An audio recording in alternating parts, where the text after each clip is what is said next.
morning, Greg. I'm not taking time off work anymore. You come back to work more jaded than when you didn't. All right, that's thanks, a problem. Marty. No problem, Greg. Thank you. You don't have to get up for 6:30. That's I know. One saving grace. Okay, it is the 9 till noon show here on Highland Radio. It's time for a news update at 9 o'clock, and it's over to Donna Marie Doherty. Thanks, Greg. Good morning. The Save Donegal Education Centre Committee is holding a meeting this evening. The committee says that adequate consultation was not carried out with relevant parties, specifically the centre staff, regarding the move, which has been strongly rejected by Management Committee. They also argue that the planned relocation of the education centre from Donegal Town to Letterkenny will negatively impact Donegal Town's prosperity. Senator Nessa Cosgrove raised the issue in the Seanad yesterday. She reports that Forza, who are now involved, are demanding evidence of the consultation. What I would like the Minister to do is to provide information and release, I suppose, information that it's including their business, to include their business plan, but also some of the evidence of the consultations which informed this business plan, who the stakeholders were, where the stakeholders were based, how did they actually gather the information which is trying to inform this plan.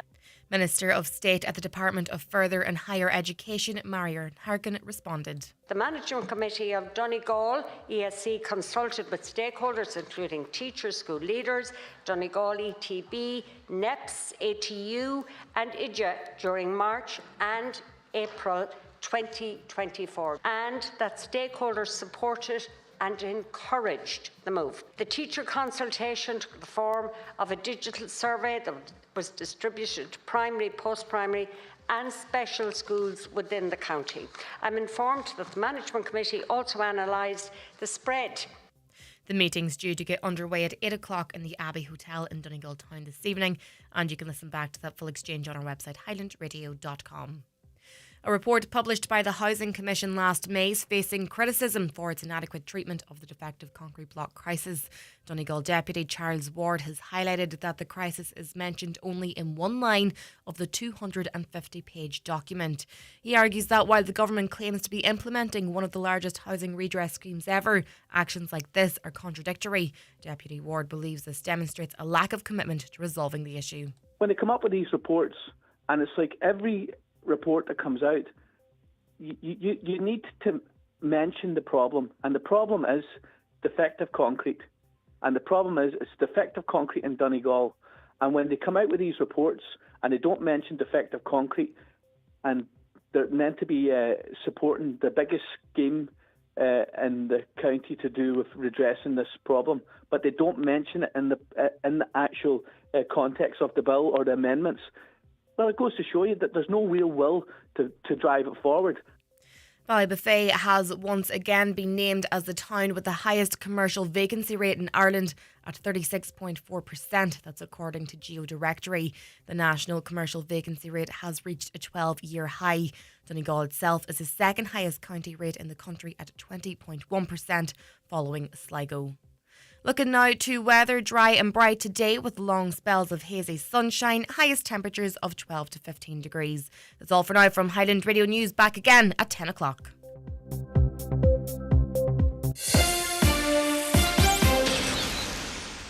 Imagine heartburn protection that lasts up to 24 hours. From first thing in the morning to last thing at night. Don't just imagine. Nexium Control gastro-resistant tablets provide up to 24-hour uninterrupted heartburn protection.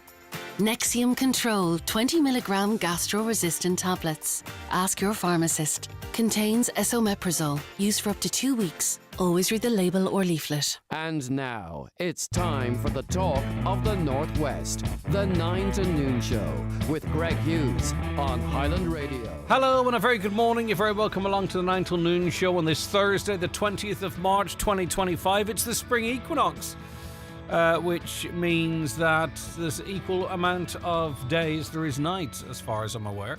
Anyway, it's going to be a good day across the northwest today weather-wise. Hopefully you're able to get out and enjoy it at some point. Between now and then, or even whilst you're out and about, let us inform and entertain here on the 9 till noon show. It's great to be back after a wee break. Thanks to Michaela Clark for her excellent job in hosting the show over the last couple of days. Our lines are open for you right now, 086 60 25,000. That's the WhatsApp and text number, 086 60 25,000.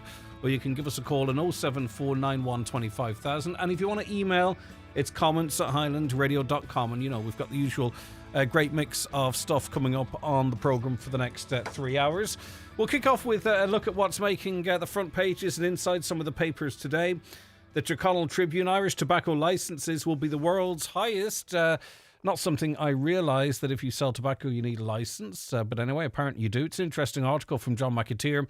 As retailers of tobacco products in Ireland look at what is described as the most expensive licence fees in the world, it's emerged that many of the smaller retailers have seen their supplies already withdrawn. They've been told that wholesalers are no longer supplying cigarettes for vending machines in a number of smaller outlets. The new system will mean retailers with a number of premises across the country will face paying thousands of euro every year. Until now, the retailers selling tobacco paid a one-time €50 fee, and a licence was not required for selling vapes. From June 1st, 2026, disposable vapes will be banned. The new licensing system will be enforced from February 2nd next. With the supply chain running down deliveries, tobacconists have said they're facing difficult challenges, with a new licence charge of €1,000 a year for tobacco sales and a further €800 fee to sell vapes. Maybe it's an opportunity for those to say, you know what, this is a dying industry and it's a good opportunity to get out, and you can sort of explain to customers that, we can't afford this anymore. I note that a box of cigarettes now, and I think it's an average, I don't know because I don't buy them, but almost €19 for 20 cigarettes. And if you smoked one box a day, that's, I think, around about €6,750 just to smoke, which is astonishing. An astonishing expense, 6,750. I think a lot of people are obtaining cigarettes illegally, if the truth be told. But it'd be very hard unless you're on an incredible income to sustain that, wouldn't it be? 6,750 a year, and that's just for one box of ciggies a day. But anyway, I don't know if that new legislation is going to affect their availability. The Derry People Donegal News this morning: amid the sadness that has followed the death of Anthony Gallagher in the St Patrick's Day fatal collision in Letterkenny, there was a poignant moment this week as the youngest member of the Gallagher family returned to his hometown to pay his respects. Given up for adoption as a child, Jared Gallagher has been living away from Letterkenny for much of his life. However, he reconnected with his mother Bridget prior to her passing in 2002, and his brothers Anthony and Martin, who were both involved in the serious road traffic collision at Lower Main Street. The two men were walking home from a night out when they were struck by a vehicle at around 3 a.m. close to their home at Charlie Daly Terrace in Ballymacool. Tragically, Anthony succumbed to his injuries at Letterkenny University Hospital later on Monday, while Martin was airlifted to University Hospital Galway for treatment. Both men, who are in their 60s, are very well known in Letterkenny. Anthony worked as a council lollipop man and manned the crossing close to his home at the bottom of the back road. As news of the tragedy filtered through the tight-knit community, a dark cloud descended on the town. And of course, as given the events of the early hours of that morning, the St Patrick's Day parade in Letterkenny was cancelled. A big decision. Not just for, obviously it's the right decision, there's no doubt about that.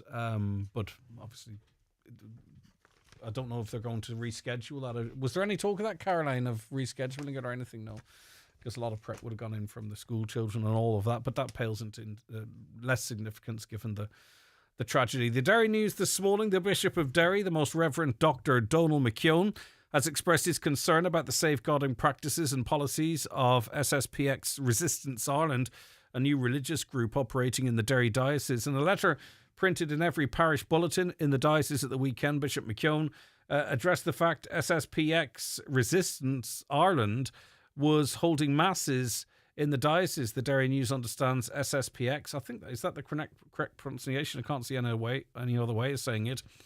They've taken place, these masses, in the Gallia area. Do you know anything about that? What's that about? Have you attended these masses? Are you part of that faith? And so on and so forth. We'll see if we can get any further information in relation to that. The Irish Times, obviously out this morning, one of their stories: Sinn Féin leader Mary Lou McDonald has accused the Taoiseach of spoofing and claimed his sniggering in the White House about the housing crisis was the action of an obsequious coward. Not a word I'm familiar with, to be honest with you. No point pretending, is there? During sharp exchanges in the Dáil yesterday, Micheál Martin in turn claimed she was pathetic and told her to get off the stage, that nobody was sniggering. He accused her of ignoring his comments in the Oval Office when he said that the number one issue in Ireland is housing. We've got to build them. We've got to build more houses. Housing dominated questions yesterday, with Labour leader Ivana Bakic accusing the government of engaging in propaganda on housing figures. But I mean, of course, there's two sides to every argument. Sinn Féin echoing what many people would have said in relation to that meeting in the Oval Office. But that being said, Micheál Martin did go over there too, and Sinn Féin didn't. They did go over the previous year when Biden was in charge, and if it was because of Palestine, maybe it was an opportunity to stand in the Oval Office and say to Donald Trump, what's going on there is disgraceful. And maybe that would have been even more impressive given the events of the last couple of days as Israel resumes its bombardment of Palestine. So, as I say, there's two sides to every argument. Maybe Sinn Féin could have taken the opportunity to go over there and speak quite frankly on behalf of the Palestinian people. Many might say, others may not. I'm just throwing that out there for balance, you know yourself. On to the Irish Independent now. And a tax-free payment for homeowners who provide accommodation to people fleeing the war in Ukraine is expected to be cut by €200.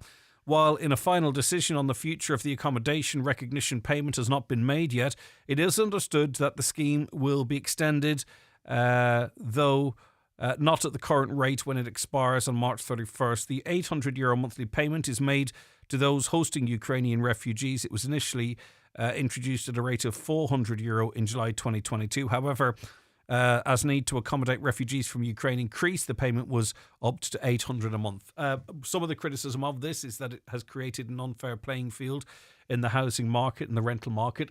It being reduced by €200 is not going to be enough to ease people's concerns in that regard, because the Ukrainians who receive this payment and are working in many cases and can add money to that payment are still going to be at a major advantage to others in the market who don't have that €600 in the back pocket, so to speak. So it is a reduction. It's going to affect the homeowners, but I suspect if I were a homeowner, is it legal to say, look, you're going to have to contribute more to your residents? I'm not sure if it's legal or not illegal. Would you do it? I don't know.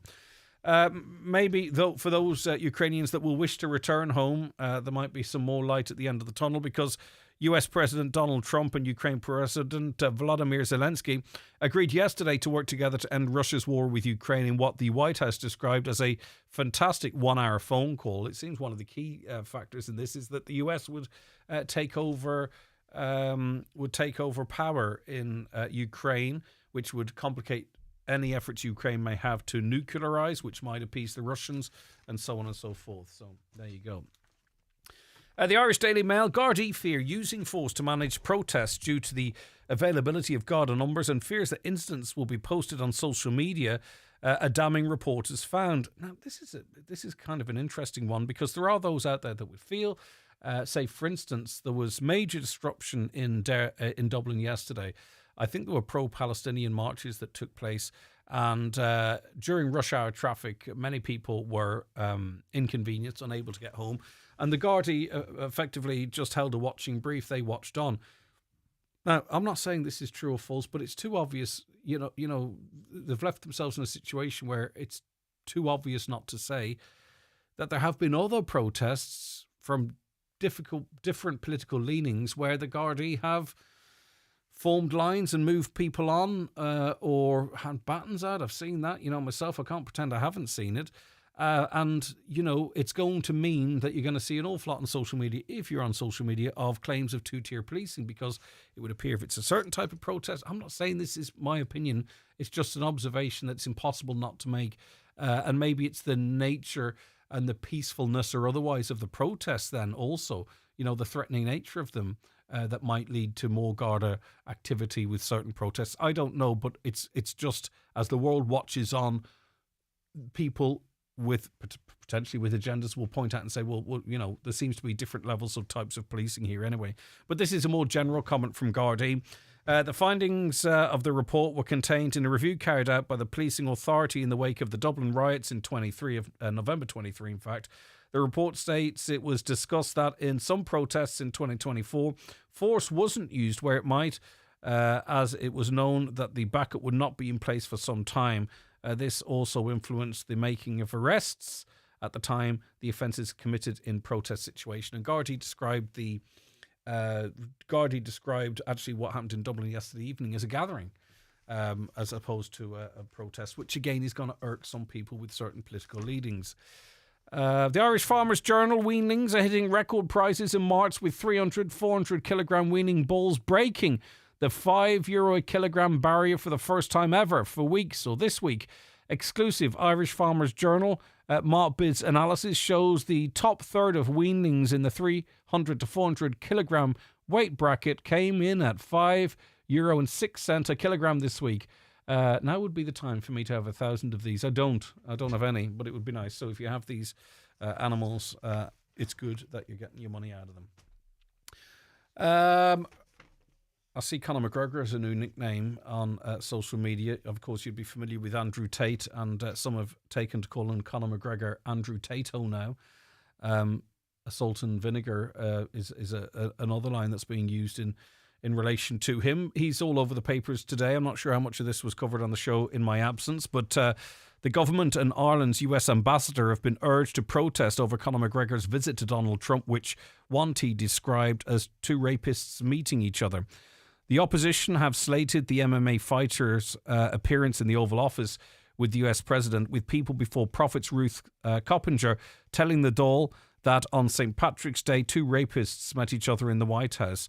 Last November, McGregor was found liable in a civil case taken by Nikita Hand in which she alleged he raped her. He was ordered to pay €248,000 in damages, and Trump has also faced his charges. The Conor McGregor situation is complicated. We live in a very divisive world nowadays politically, and you know the reality is whether people like to hear this or not. Conor McGregor, a lot of people don't like him. Even a lot of his supporters don't like him anymore. But what the establishment need to understand is, whether it came out of his mouth or someone else's mouth, what he said in the Oval Office resonated with a lot of people in this country. Now, they may not like Conor McGregor. They might not like what he stands for. They certainly, I would hope, don't like his behaviour towards women. And even if that case is appealed, there's other stuff in his past that's pretty commonly known that would suggest he's not the nicest character in the world, right? But that being said, the truth is that what he said is what a lot of people feel, you know. And I don't think I can get into trouble for saying that, because I believe it to be the case. So whilst the messenger may not have broad appeal and would have minority appeal, I would imagine, what he said in the White House, a lot of people would say, yep, that's what I feel. And if the government and its opposition don't understand that, well, then that means they're out of touch with many, not all, but with many of people out there today. So it's an impossible circle to square. I think there are people out there who despise Conor McGregor but agree with what he said. But the world in politics is so polarised now, I don't really hear that. The Irish Daily Mirror reports that an Irish medic in Gaza has revealed the horrors of surviving Israeli bombing as he saves the lives of dozens of children. Dr. Morgan McGonigal, whose job is to choose which young lives can be saved by surgery, operates with bombs landing nearby. A fragile truce began in January, but Israeli strikes this week have caused hundreds of deaths in Gaza, according to its health ministry. Trauma surgeon Morgan said it's been very difficult this week. I've been here 5 weeks now, and no one expected the ceasefire to fall apart this soon. It came as a shock. We were woken around 2 a.m. on Tuesday by very loud explosions. And on he goes to explain it. I mean, in excess of 50,000 innocents have been killed over there since that all began. In one day of strikes, 400, many women and children amongst them, decimated. Let me see. Okay, interesting final story from The Sun. Sorry for going on for so long, but it's Thursday and there's a lot of papers, you know yourself. Former England manager Gareth Southgate has lashed out at manipulative and toxic influencers and insisted young males need better role models. He said teenage boys are spending too much time gaming, gambling, and watching pornography. I can't disagree with that. I think those three things form an awful lot of young lads' lives. He says they risk falling under the spell of internet personalities like Andrew Tate, who makes money off. And again, let's forget the politics of Andrew Tate, whether Donald Trump likes him or whoever. Andrew Tate makes money, and he's admitted he's a character himself. He makes money from exploiting young men particularly. Gareth, 54, spoke out after it was revealed crossbow killer Carl Clifford was under his influence, the influence of misogyny, poster boy Tate, when he murdered his ex-girlfriend, her mum and her sister. And it is something we do really need to be sure of, where our children are being influenced in that space. All right, we'll be back with our first guest in the show in just a couple of moments. Daily newspapers are courtesy of Cosgrove, Centra and Diner, Mountaintop, Letterkenny. Tina Turner. That is mine. Looking for the perfect Mother's Day gift? Want to show someone that you think they're simply the best? Or do you have a proud Mary you want to spoil? West End mega hit Tina, the Tina Turner musical, is coming to Bordgash Energy Theatre, Dublin as part of its first ever Ireland tour. Join Highland Radio on Friday the 6th of June for an unforgettable trip. Set to a soundtrack of Tina's greatest hits, this inspirational and exhilarating story celebrates the life of the Queen of Rock and Roll. Trip includes luxury coach travel, overnight stay at the 4-star City North Hotel on a bed and breakfast basis, and ticket to the show. Contact us today on 9125000 or check out the outlet on highlandradio.com to book your place now. At Charlie's in Letterkenny, they've been serving great food since 1984 to sit in and take away. Everything is cooked to order, so if you're having an all-day breakfast, a burger, or some of their renowned fish and chips, you'll know it's been freshly prepared. And there's a great selection of gluten-free options. Home-cooked food in the heart of Letterkenny at Charlie's. Open Tuesdays to Saturdays, 12 to 8 on the Pierce Road. When the hunger hits, pull into Charlie's. At Restex Beds, we are celebrating 50 incredible years in business. And we are introducing our brand new Glenveigh mattress, comfort that's as legendary as our half-century legacy. Experience 50 years of bedding excellence at Restex Beds, Mountaintop, Letterkenny. Restex Beds, leave the rest to us. Wheelings hit record €5 per kilowatt March. In this week's Irish Farmers Journal, find out why beef prices are booming and how long it's going to last. New drainage rules trigger land market caution. Why 300 farmers were penalised in cross-compliance inspections. Farmers ordered to knock sheds built without approval. Essential advice for anyone planning to build a home in rural Ireland. And find out what contractors will charge this year for cutting, baling and wrapping silage in our contracting special. All inside this week's Irish Farmers Journal. Cut your business energy costs with cost.ie. We compare top electricity suppliers to find you the best rates, saving you time and money. Simple, fast and hassle-free. Switch today. Call Paul on 086 198 3894. Highland Radio Time Checks brought to you by EirGrid, the operator and developer of Ireland's electricity grid. EirGrid, powering up communities, powering up Ireland. The time is... It is 23 minutes past 9. Sinn Féin's accusing the government of using one-off energy credits last year as election bribes. The Public Expenditure Minister, as you would know, recently ruled out any more once-off credits to help people pay their energy bills. They cost the state around about 400 million a pop. Donegal Deputy and Sinn Féin Party Whip Pádraig McLaughlin's with me on the programme. Good morning, Deputy. Morning, Greg. Right, so are you opposed to these one-off energy credits, or are you opposed to how they're used? Do you believe they should be extended? What's your view? Well, they were necessary, and I think they're going to continue to be necessary until you're seeing energy costs being reduced. And just for the listeners, a lot of people will know this, maybe not all will. We built up, particularly younger listeners, we built up an electrification system. It was a great story back in the day when we were not a rich country, and we owned our own electricity supply. And that's why throughout the 70s, 80s, into the early 90s, we had the cheapest electricity prices in Europe. Then the European Commission moved towards the privatization of things like telecoms. So, obviously our telephone system, our energy systems, our postal systems. But in Ireland, we went the whole hog. I mean, nowhere in Europe did we embrace this privatisation more than we did here. And we now go from having the cheapest electricity prices when we owned it ourselves to now having the most expensive. So that's what happens when it becomes a commodity. And we know what happened. We know the whole issue of water charges, where this was an essential service, water, and we said we're not handing it over. And that's, I think, the reason why people fought so hard at that time was because we've seen what happened to our electricity supply and how it became now so expensive. About 500,000 of our people, Greg, are in energy poverty. They're in debt. They can't pay their electricity bills. So yes, we need to continue to have that credit, particularly for families. But why, when we have the ESB, which is state-owned, and the state will get 180 odd million from last year because of the profit so great, they've made in profit 1.5 billion euro in 2 years. Why in God's name should we use taxpayers' money to massage those profits?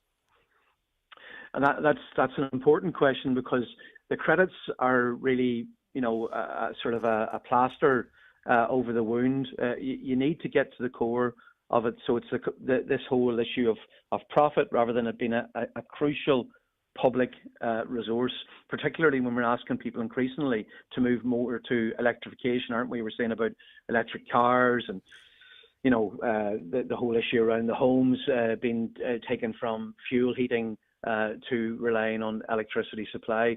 So we need to deal with this. And we have a regulator that is just toothless, I mean, the regulator, the focus doesn't appear to be at all on the affordability of electricity, and it's not just for homeowners. Of course, it's for businesses. This is having a devastating. So, effect do you believe do you believe there should be? Pressure put on the ESB to reduce its profits, to make electricity more affordable to its customers? Absolutely, and we know now that 1/3 of the energy supply, Greg, is wind energy. And, as we look at offshore energy, wind, just in relation solar, to that, sorry, you might be able to answer a question I'm not really quite sure of.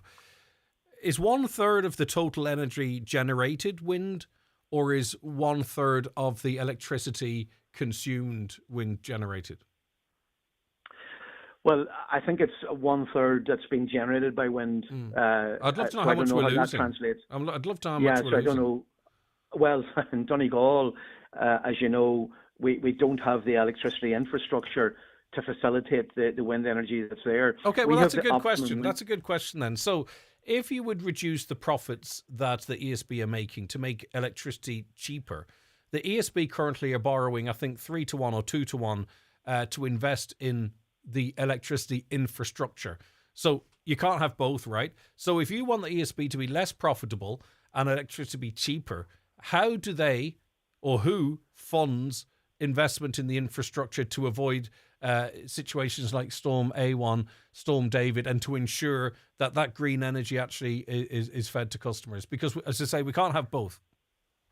Yeah, and I met with the ESB after Storm A1, and we went through the weaknesses and the gaps.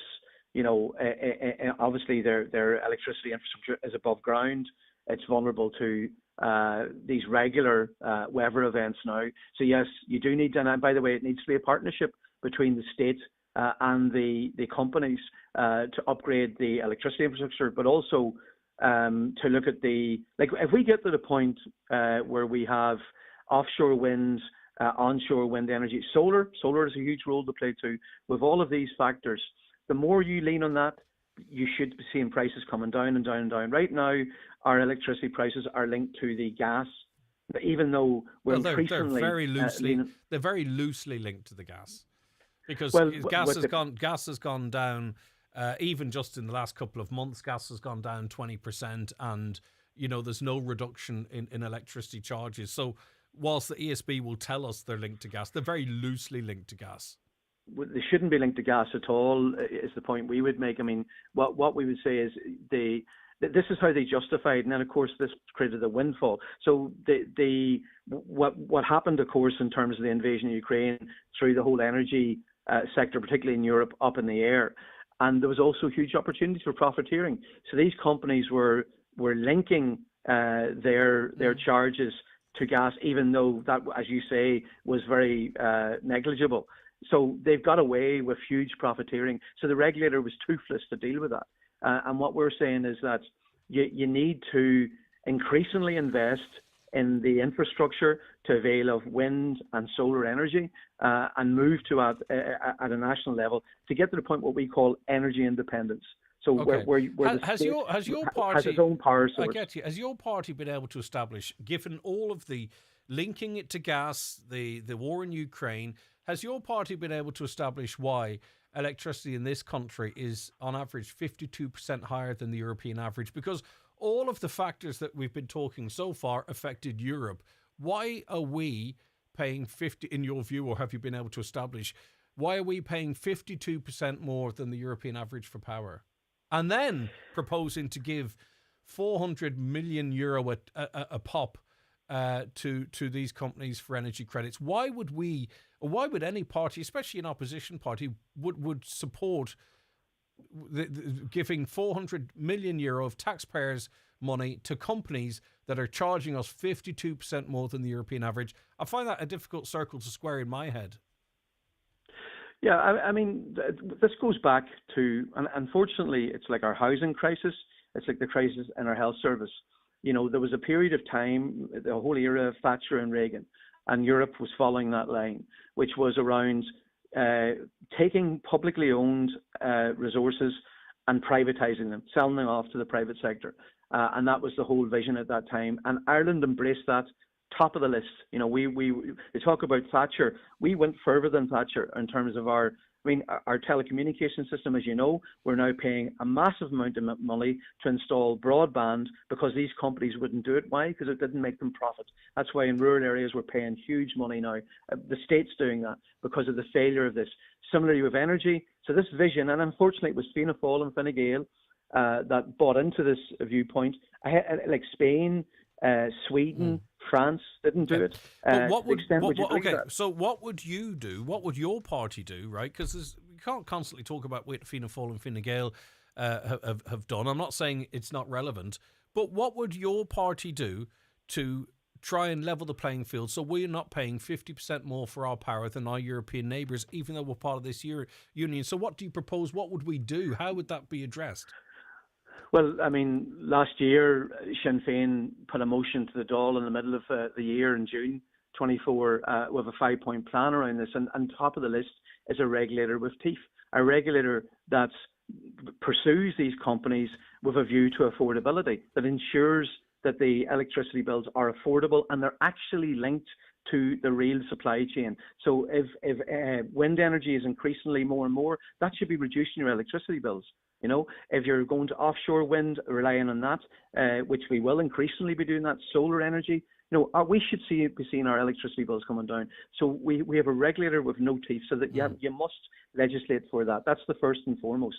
The mindset has to be that this is a public vital commodity. Like you treat water, unfortunately, we privatise energy. So, you know, you can't, unfortunately, nationalise these companies.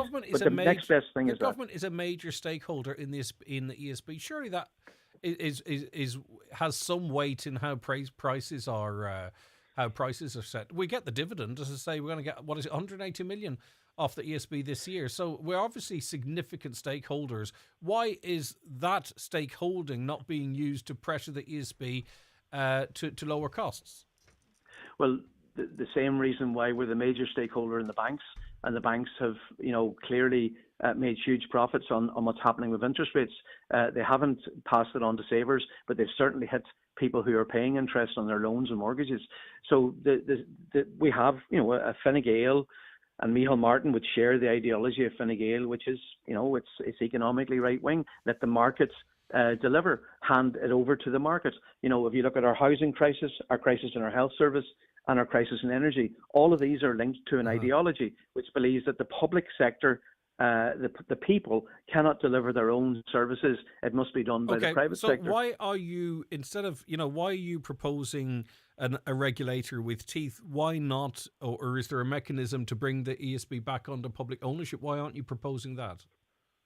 Well, I think the issue would be at European level and legally how you can take it back from them. And that's the problem. What has been done, we are advised, is irreversible. So what you do, if you can't take it back and nationalise it, which is our preference, then you have to have a regulator that absolutely has prices linked to what's affordable to people. And linked, and this is the critical thing, and that's why I would say to people, when we looked at wind energy going up in Donegal, a lot of communities got very angry because it was only a small amount of people profiting. If it had been handled properly and communities could see, God, my energy costs are coming down, they've been halved, you would have looked up at those wind energy turbines and said, actually, I welcome them. They're making we our lives guaranteed better. them the same cost per kilowatt hour of gas generated electricity, which is really quite remarkable. I'll let you go now. Sorry, I didn't realise you have another appointment. Very finally, are you saying that if Sinn Féin were in power, it would continue these one-off payments this year? Yes, absolutely. Because if you can't get energy costs down substantially, you must continue the credits, particularly for families who are struggling. Those who are energy poverty. You'd have them targeted, not universal. Yeah, I think you'd have to look at increasingly targeting them. But there's also an issue with small businesses, Greg. Small businesses are being absolutely crippled with these bills. So you need to look at that too. All right. Listen, thanks for your time. I do appreciate it. That's Donegal Deputy and Sinn Féin Party Whip Padraig McLaughlin. Back with our next guest after these. Lock in your price in the Virgin Media Playhouse. Unlike some other providers, when you switch to us, we guarantee not to hike our prices during your offer period. So, superfast, reliable broadband can be yours from just €35 a month, guaranteed for the next 12 months. Lock in your price today at virginmedia.ie. Virgin Media. It's playtime. Subject to location and availability. New broadband customers only. 500 meg, €35 a month for 12 months, €70 thereafter. Price lock means you won't receive a price increase while in this contract. T's and C's apply. See virginmedia.ie. Shannon Airport has officially been voted Ireland's favourite airport. Which was great to hear. We've always thought we had handy parking, short queues, great people and smooth security. It's just nice to know everyone agrees. Officially Ireland's favourite airport. Shannon Airport, making it easy. Enjoy real savings this week at Super Value. Like Super Value Fresh Irish Pork Loin Roast, now half price. Super Value Fresh Irish Eye of the Round, now save 33%. Until Sunday, scan your card or app and get selected medium Easter eggs, now 5 for €5. And Pampers selected range, now 3 for €30. Make real savings every week at Super Value. Customer quotas apply. Every day, scammers try to catch us off guard using fake texts, calls, emails and websites. They pretend to be our bank, a delivery company, even a government department, tricking us into handing over personal and financial details. They know we're busy. They pressure us to act fast before there's time to think. Take a moment and look again. Learn how to spot the scam behind the screen. To find out more, visit fraudsmart.ie. Brought to you by Banking and Payments Federation Ireland. Did you know National Lottery players raise €4 million for good causes every week? Like Hand in Hand, where National Lottery Good Causes funding has helped them support more families of young people with cancer by providing essential relief, like household cleaning, laundry services, and family meal deliveries. Saving time for what matters most. You make this possible. And with entries now open for the Good Causes Awards 2025, you can build on the fantastic work you do in your community. Visit lottery.ie to apply. The National Lottery. Support responsibly. Average weekly figures based on 2023 financials. Now we're joined on the programme by Senator Gerard Craughwell. Good morning, Senator. Thanks for your time. Good morning, and good morning to your listeners, and what a beautiful morning it is. It is stunning, Senator. Your independent, the Shannon's independent group's bill has been debated. It's about timely treatment for children with scoliosis. And if you did a survey of the population, Senator, it would have to be 100% that would say the state needs to be doing everything it can to get these children their surgeries just as soon as is possible. So talk to me about this debate and, in your view, its importance. Well, the reason for the bill, if you want, was that we need to make scoliosis treatment statutorily an obligation on the HFE to deliver, because we're finding some 230-odd children at the moment are on waiting lists up to 6 months, and indeed we have 15 of those are 2 years waiting for treatment for scoliosis. And it's our view that, first and foremost, I should say that the Minister, the previous Minister, Minister Donnelly, when we were debating the second stage of this bill, informed the Seanad that 19.1 million that had been set aside for scoliosis that he had fought to get at the cabinet table. When it was delivered, the HSE decided to use the money somewhere other than scoliosis. And we're still trying to get to the bottom of that one. So our group came together, and Michael McDowell drafted the bill, and we presented the bill at stage 2 and yesterday at committee stage, and it has passed at that stage. Key thing here sorry, is... go ahead, Senator. children. Beg your pardon. Yeah, Yep. sorry, yep. I was going to say to you, Minister for Health Jennifer Carroll McNeill has conceded that we're nowhere near where we need to be, and I believe she didn't oppose the motion either. So does that mean there's sort of cross-party and non-party support for this, and that we're moving in the right direction? There seems to be an agreement that some stuff has been done, but not enough. Absolutely.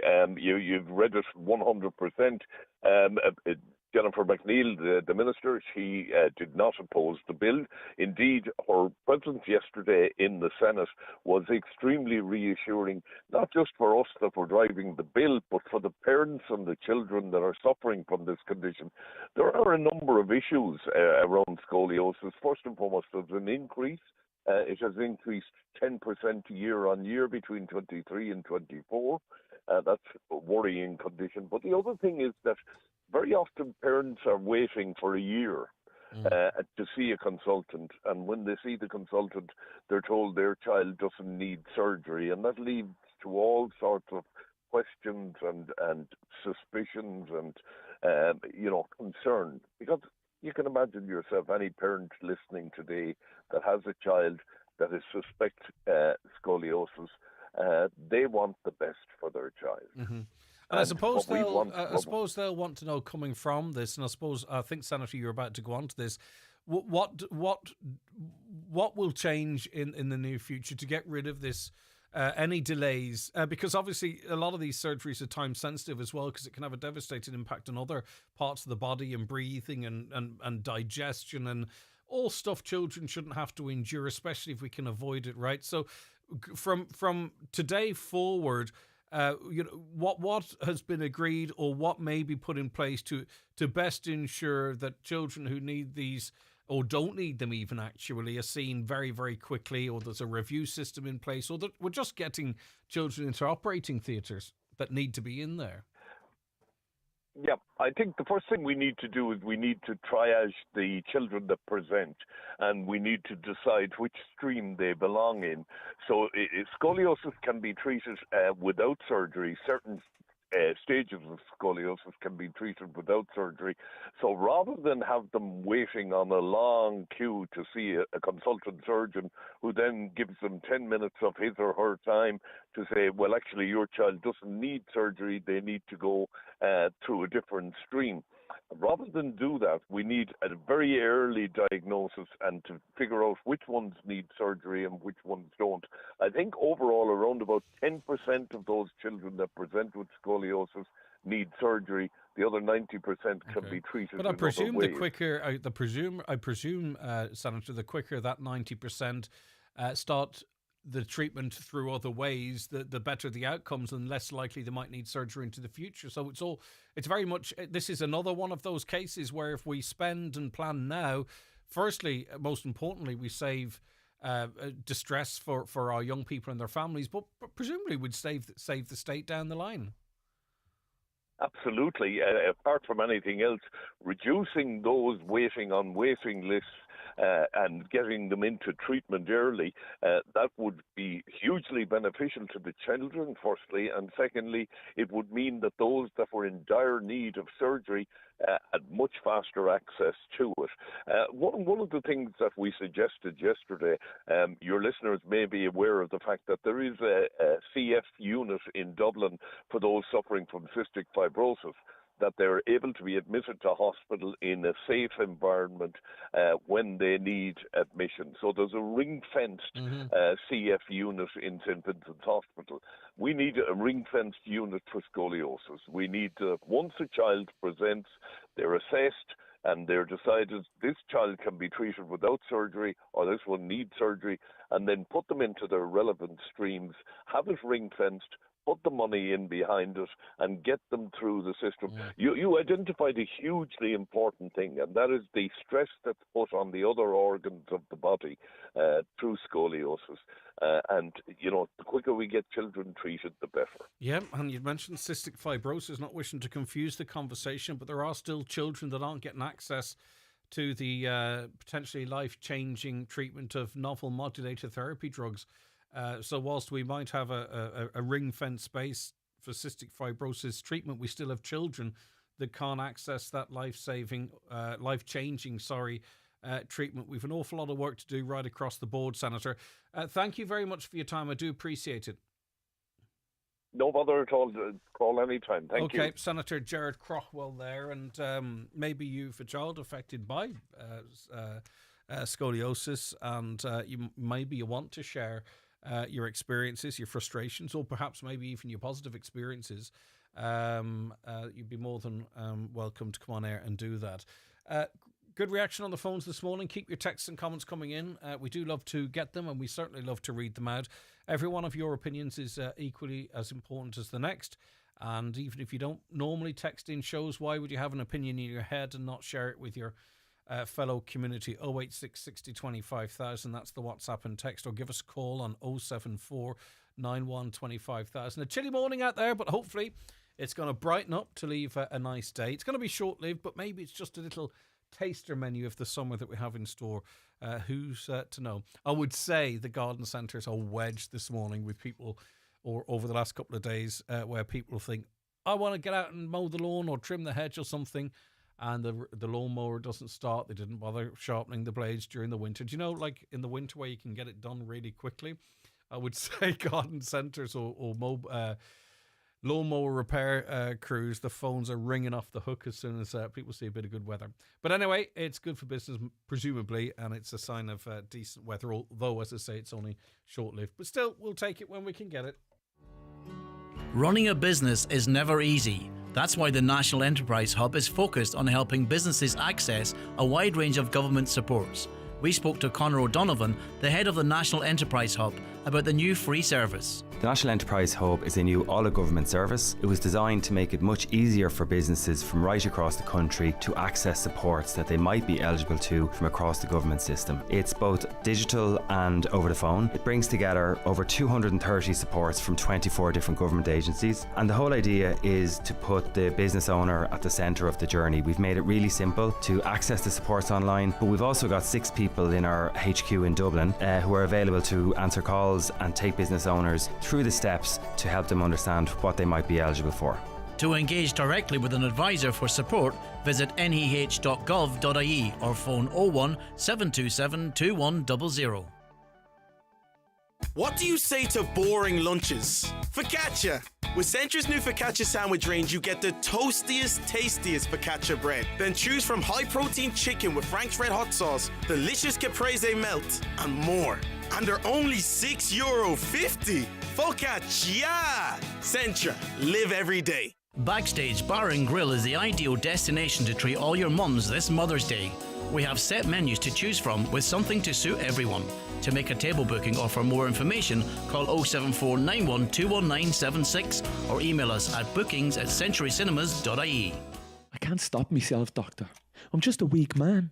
But it feels so good, it's so easy and quick. Ever since I discovered Chadwick's online, it's been a game changer. Chadwick's do everything. I started ordering a few tools to fix a few jobs around the house, but that wasn't enough. I ordered more from Chadwick's. The jobs got bigger, the tools got stronger. My kitchen's like a workshop and I'm halfway through and not the conversion. I need help, Doctor. Because it's a two-man job. Will you give us a hand? Shop online now at chadwicks.ie. Click, search, done. Highland Radio weather updates with McElhenney's. Discover trending new styles each week in fashion, footwear, accessories, homeware and more. Visit us to explore the latest arrivals in store or shop online at mcelhenneys.com today. So it's a simple one today. Long spells of hazy sunshine, temperatures 12 to 15 degrees with best values the further west you go. Light to moderate east to southeast breezes. Sad news actually emerging this morning from the world of sport, and Formula One incredibly popular in this country, and a very familiar voice and face would be that of Eddie Jordan. And very sad news to report that former Formula One team leader and TV pundit Eddie Jordan has died at the age of 76. The Dubliner founded Jordan Grand Prix, a team that raced from 1991 to 2005, and during that time secured 4 F1 victories. A statement from the family reads, "It is with profound sadness that we announce the passing of Eddie Jordan OBE, the ex-Formula One team owner, TV pundit and entrepreneur." He passed away in Cape Town. He'd been diagnosed with an aggressive form of prostate cancer, I believe, just late last year. And he seemed so healthy and so full of life and vibrance, and certainly looked younger than his years. And it just goes to show bloody cancer. As we all know ourselves. Right, now on to other matters. And Mary McGettigan is office manager at the Donegal Town Community Chamber. Good morning, Mary. Good morning, Greg. How are you? I'm on this lovely morning. Good, isn't it? Beautiful. I'd say the town is looking splendid today. And we're leading up to the election of the honorary mayor of Donegal Town. So it's an honorary post, but I think the kudos with it is growing beyond that as well, Mary. I don't know what your views are. Talk to me about the role and how the Chamber view the role. Well, for us, the role of the office of the mayor is an honorary position, non-political and a neutral position. I suppose for us, the mayor is a figurehead for Donegal Town, you know, a person who meets and greets dignitaries who visit the area, you know, to promote Donegal Town and the surrounding area, and I suppose attend functions, openings, award ceremonies, homecomings, etc. Like what, as far as we're concerned, when we elect the mayor, it is, you know, a mayor for an honorary position. But I suppose what happens after that is probably a matter for themselves and not really for us to comment. Yeah, because 100%. It's up to them. it does. I suppose for them, what happens is that the general public maybe approach them about something, and obviously they want to try and help or do the best they can. So I suppose that takes them to other places. But the actual role itself, as far as the Chamber is concerned, is an honorary role and non-political. The candidates are Billy Buster, Justin Coughlin, Anna Gallagher, Ciara Martin and Gabriel O'Donnell. And I think that's correct. I think, you know, fair play to people putting their name forward for something like this. Because, I mean, it goes down to a vote, doesn't it? It's a public vote. And it is. You have to have a real love of your town and area, I think, to throw your hat into the ring. I think you do. And you know, to be fair, and I suppose to thank Pádraig for his term, but when you become the mayor of Donegal Town or any town, I'm sure it's the same. You know, you have to be very available at all times, all times of day. If there's somebody coming home that has won an award at the sports, you know, for sports or dancing or anything like that, you know, they're usually asked to come out and be there to welcome them home again.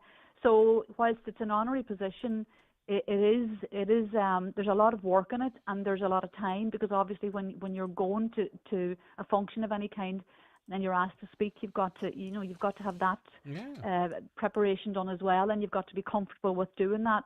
So there's a lot more than just turning up for things, as you well know, Greg, when you're asked to do something. Yeah, voting takes place in the St John Bosco Centre, Donegal Town, between 10 a.m. and 7 p.m. on Friday the 28th. That's tomorrow week. That's correct. If you want to cast a vote, bring photo ID and proof of address to vote, because obviously, you know, what is the boundary? That's very important. What's the boundary, That's very Mary? important.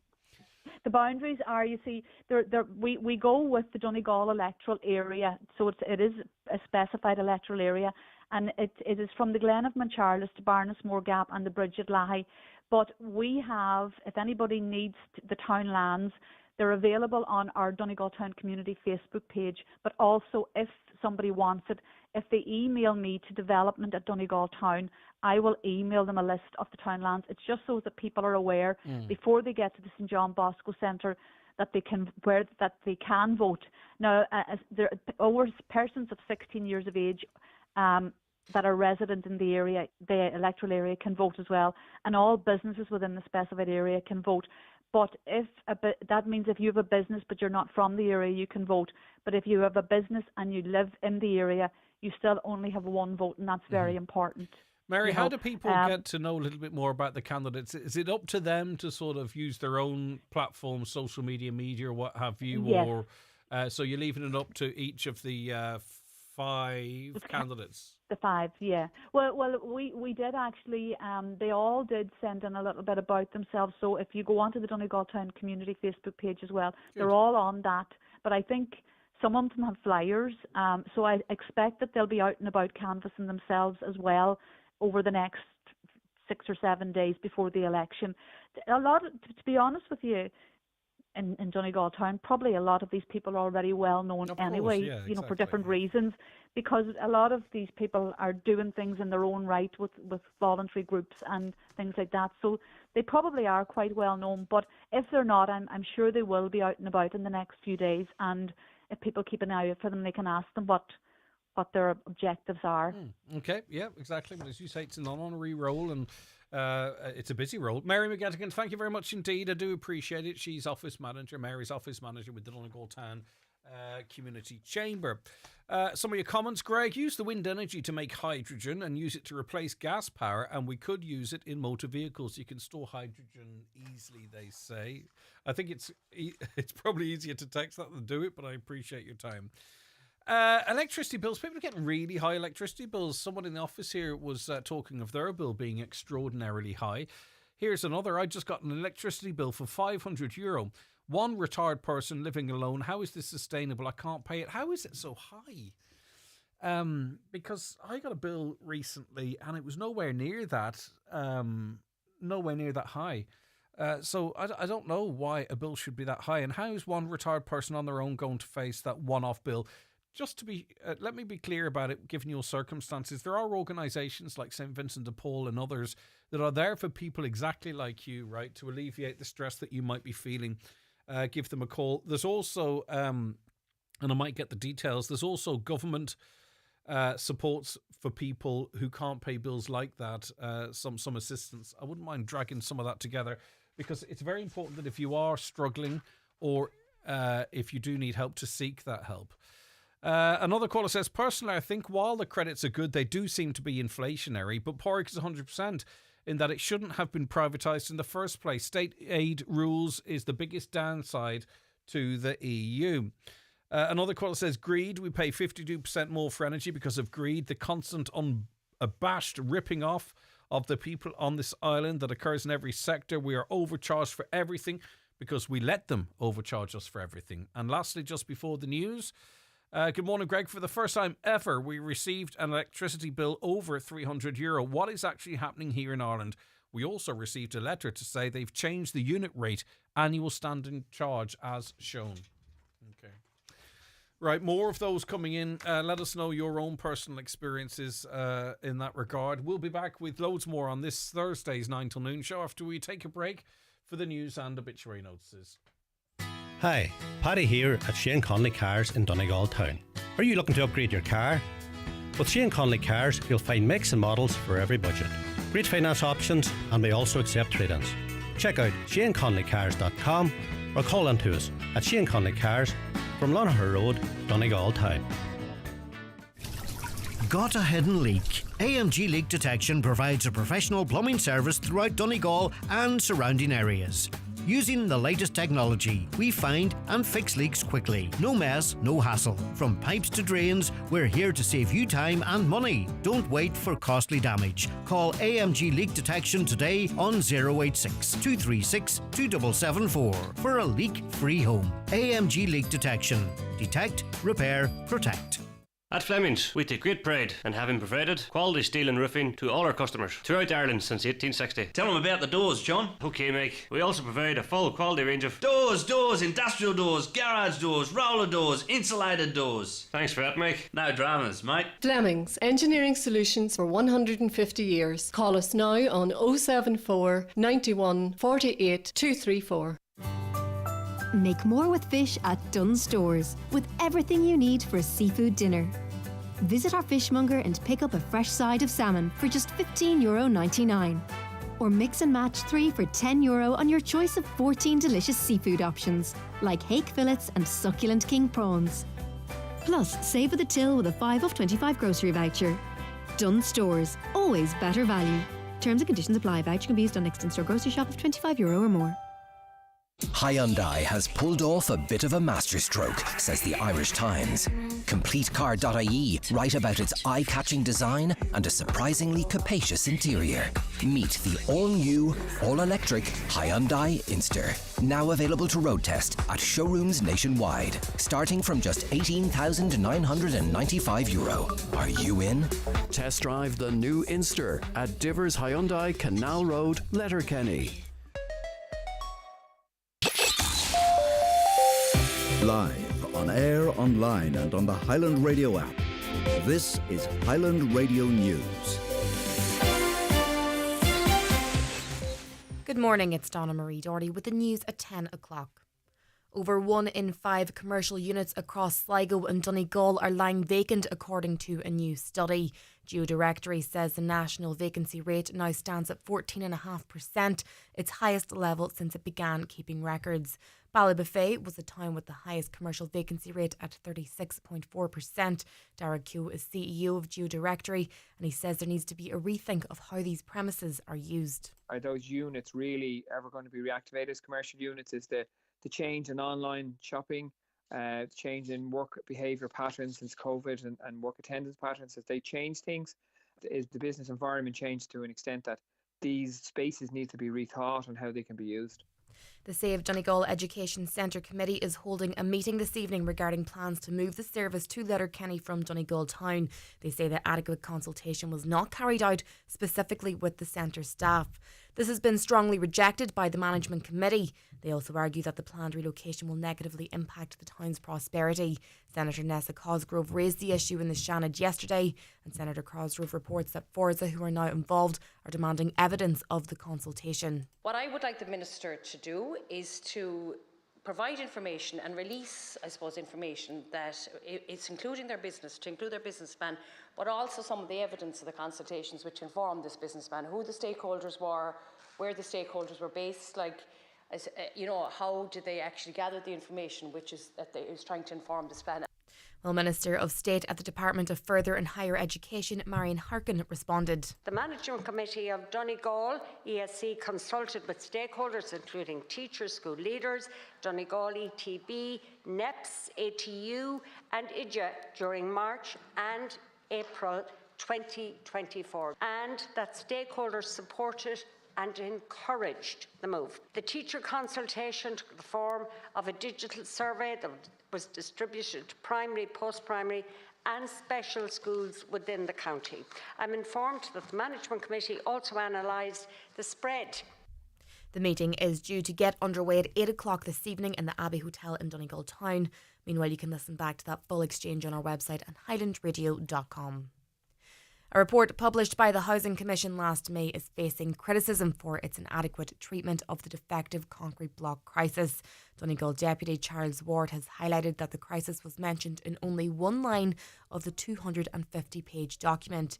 He argues that while government claims to be implementing one of the largest housing redress schemes ever, actions like this are contradictory to that claim. Deputy Ward believes this demonstrates a lack of commitment to resolving the issue. When they come up with these reports, and it's like every report that comes out, you need to mention the problem. And the problem is defective concrete. And the problem is it's defective concrete in Donegal. And when they come out with these reports and they don't mention defective concrete, and they're meant to be supporting the biggest scheme in the county to do with redressing this problem, but they don't mention it in the actual context of the bill or the amendments, well, it goes to show you that there's no real will to drive it forward. The Union of Students in Ireland is calling on the government to honour its commitments to reduce college fees. The group says politicians need to increase public funding for higher education and provide immediate clarity on the future of fee structures.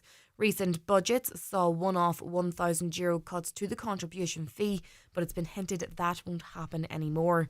USI President Chris Clifford says the move's unfair when students are already being taken advantage of elsewhere in the cost of living crisis. Sometimes students can be exploited. There is the residency tenancies bill where students are encouraged to pay only up to 2 months' rent at a very maximum. But currently we see accommodations are exploiting this. They're getting charged for the full year. Several telecommunication companies are set to hike their prices for the 3rd April in a row. Price comparison site bonkers.ie is calling for the government to crack down on the increases, which claims it could be price signalling. Vodafone, Sky, Air and Three are all increasing their TV, mobile and broadband prices next month. The Competition and Consumer Protection Commission says it's concerned about the mid-contract increases and there should be better protections in place.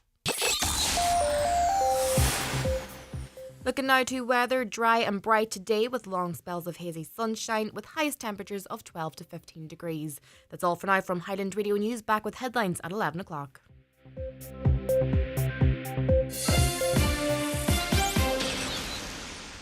The obituary notices this Thursday morning, March 20th. The death has taken place of Jean Kelly, Hillhead, Castlefin. Remains are reposing at her home. Funeral leaving her home on Saturday at 11:30 for Requiem Mass in St Mary's Church, Castlefin at 12 noon. Interment afterwards in the adjoining cemetery. Family time please from 10 p.m. to 11 a.m. The Requiem Mass can be viewed live via the parish webcam. The death has taken place of Jacqueline Witherow, ní Cromie, Ard for Knock Convoy. Her remains are reposing at her home. Funeral from there tomorrow afternoon at 1:30, going to Rafo Presbyterian Church for 2 o'clock service of Thanksgiving, followed by burial in the adjoining graveyard. Family time please from 10 o'clock tonight and on the morning of the funeral.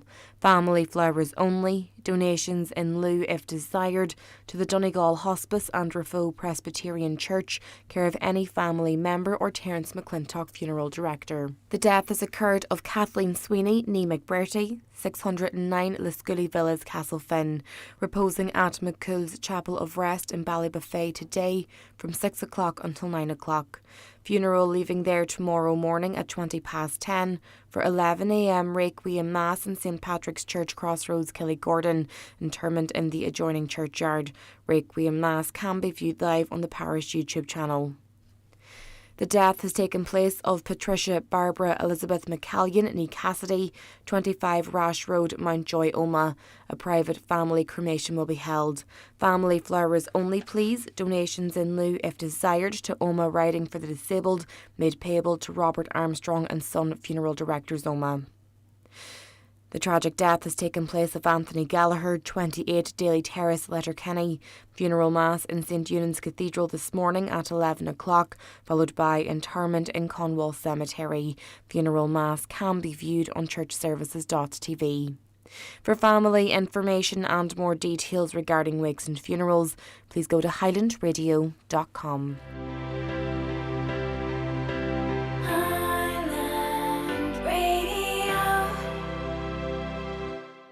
Enjoy real savings this week at SuperValue. Like SuperValue Fresh Irish Pork Loin Roast, now half price. SuperValue Fresh Irish Eye of the Round, now save 33%. Until Sunday, scan your card or app and get selected medium Easter eggs, now 5 for €5. And Pampers Selected Range, now 3 for €30. Make real savings every week at SuperValue. Customer quotas apply. And you're very welcome back to the 9 till noon noon show. I think that's what it's called. Right, now, so you would know that in the run-up to our 35th birthday celebrations, we bombarded you with calls to enter this and call that, and it was a fantastic day, actually. Last Friday, wasn't it? Was it last Friday? It was last Friday, where we had our open day here, and lots of people called up, and it was great to see them, and it's great to meet people as well. You were really generous in terms of entering our cash draw and our auction and all that kind of stuff. And it was all to one end, really, and that was to raise money for our 3 great charities, which we've hopefully raised the platform of as much as anything. But you also raised an awful lot of money through your generosity, and our head of sales or sales manager, Sean Quinn, will be in studio with me later, I believe, to sort of put a figure on that. I think it's going to be pretty good, to say the very least, and it's all down to you guys. So thanks very much for that. Stay tuned for the details. In relation to ESB bills, says a caller, I got a bill for €600, but it was estimated. When I sent in a correct reading, it was much lower. So always check if it's an estimated or actual reading on the bill. I just wish, and I've said this before, that the ESB bills, or electricity bills, depending on who your supplier is, were just really simple. You know, for me, they don't appear to be very simple. Maybe I'm a little slow in that regard. But to me, I look at the bill and I want to know how much electricity I used, how much I was charged, and if it's the actual usage or if they guessed it. You know, basic stuff. My daughter got an electric bill December, €800, and a recent bill, 1,800. It was for their holiday home. They were here for Christmas and left New Year's Day. That comes from Mary. Mary, there's a serious problem there. I don't know if someone's tapping into the power and doing something nefarious with it. There is no way electricity bills for a vacant property should be that expensive. I'd be digging a bit deeper into that and to figure out what is going on there. A recent bill for 1,800 for a holiday home, unless there's people in there taking the absolute hand. Was it rented out, I wonder? A caller says Sinn Féin jumped on the anti-water charges campaign when they saw the public support against it. They originally supported charges. The only way the energy costs can be challenged is by mass national strikes. 52 of an EU difference is unacceptable. Yeah, I mean, you can sort of say, and they do say, and I didn't really get the answers I was looking for, to be honest with you. You can sort of say, oh, well, the EU and privatisation and this, that and that, right? But a lot of other EU countries are very comparable to us. Why are we paying 52? Why are we paying 52% more for our power than elsewhere? Why is the company, which the state has a big stake in, why are they able to make €1.5 billion in profits in 2 years? There's only 6 million of us. How can a company supplying electricity to that amount of people make 1.5 billion in profits, after tax profits, by the way? I think it's 7.2 billion in profits overall. And yes, they can talk about reinvestment and all that kind of stuff, but you know, where can you charge your electric car? You know, electric cars are getting really good now. Decent range, under 20 grand. You know, you can get really good electric cars and they're really good to drive. I've driven a few. They're fantastic. Not for everyone, but they're fantastic. Where do you bloody charge them? You can charge them at home, of course, but the companies are there supplying these fantastic cars. They're as affordable as a new car if you could afford to buy one.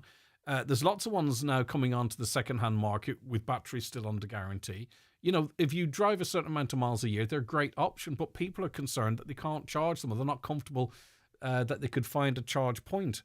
So, you know, like, where's the investment into that? I've had a conversation with Caroline where I've almost refused to do any future interviews about 20 million being advertised for investment in the charging infrastructure because they're taking the pee. But where are these chargers? I've done about 4 of them.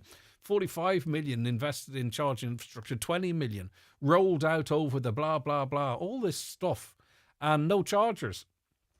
There are some, you know where I'm coming from, sorry. And breathe. Sinn Féin, I've read that one. 98% owned by the state, 2% owned by the employees. ESB owns Electric Ireland. Oh, is it Electric Ireland they own? No, I thought didn't. Well, okay, maybe it is Electric Ireland. We don't need to stop multinational companies from making outrageous profits by charging customers higher amounts in domestic and in commercial. Let's take our companies back. A caller says, balance. The media in Ireland has long since abandoned balance as the voice of the people is silenced. Well, we don't silence anyone here, and we are the media, and we're the biggest independent local media station in the country. Conor McGregor was right, says the listener. I don't like the man, but he was spot on in everything he said. Micheál Martin, Simon Harris and Pascal Donoghue, who were not honest to the people again about housing and everything, but we are sheep. And that's the point I was trying to make, and that is what a lot of people are saying. They agreed with Conor McGregor, but they don't like him. They don't agree with him or his politics. But what happened was those who didn't like what he had to say attached it to his, as many would say, horrible personality. And that doesn't tell the full story of what the public feel about what he said. Hi, Greg. Micheál Martin was either deliberately dishonest or totally incompetent when he said 40,000 houses were built in 2024 when only 30 houses were built, 30,000 houses. Martin said this in order to help with the election, or win the election. Some would consider his statement to be election buying. Before the election, a young Irish nursing student was violently raped in Letterkenny. There was no mention by Gardaí where the rapist was from. Was that to deliberately help the government get re-elected? This is where you can't just... if someone is arrested for a crime, you can't just say where they're from. It really is not how it works. It would have to be done right across the board. And if it was done right across the board, the overwhelming majority would be Irish and born Irish. When someone is charged with a crime before they go to court, you can't talk about it at all, because firstly, you could give them right to appeal that they didn't have a fair trial, but secondly, it is the law of the land. So it's not that the Gardaí or anyone else is covering something up. It simply is it's like recent instances. There might be local knowledge where someone is from or who they are, but generally the general population, people don't know where a person is from, what family they're from, what country they're from. So just think about that, because obviously you're the type of person that would see themselves as a free thinker, but think about that. It's the law of the land does not allow that. That is not part of a cover-up. But anyway, the caller goes on to say that Martin is illegitimate and has no authority to speak for the people of Ireland, either in the US or here. Again, the electoral system is such that people decided to go out and vote on election day. 20% voted for Fianna Fáil, 20% voted for Fine Gael, 20% voted for Sinn Féin or thereabouts, and then 40% voted elsewhere. That means that the Irish people, in full knowledge of who they were voting for and what the next government would be, voted for Fine Gael and Fianna Fáil at 40%. Now, it's not a majority, right, but that's how they voted. They voted also knowing that it would be a rotating Taoiseach of either Micheál Martin or Simon Harris. So that is, whether you like it or not, legitimate. Now, the problem Sinn Féin, the mistake they made, they didn't offer a cohesive alternative, a group of an alternative group that would go into government. They just said us and maybe like-minded people in the same side of politics. All right, listen, keep your calls, comments coming in. Really appreciate them, love them. We're going to be back with more shortly. It's time for Vision Ireland Bingo on Highland Radio. It's Thursday, the 20th of March, Jackpot Day. You're playing for the jackpot prize of €11,000 on the pink sheet. The reference number is S19. It's game number 12. The jackpot number is 74. This number can come out in any position from the next 10 numbers drawn. And now, here are your daily numbers. 40.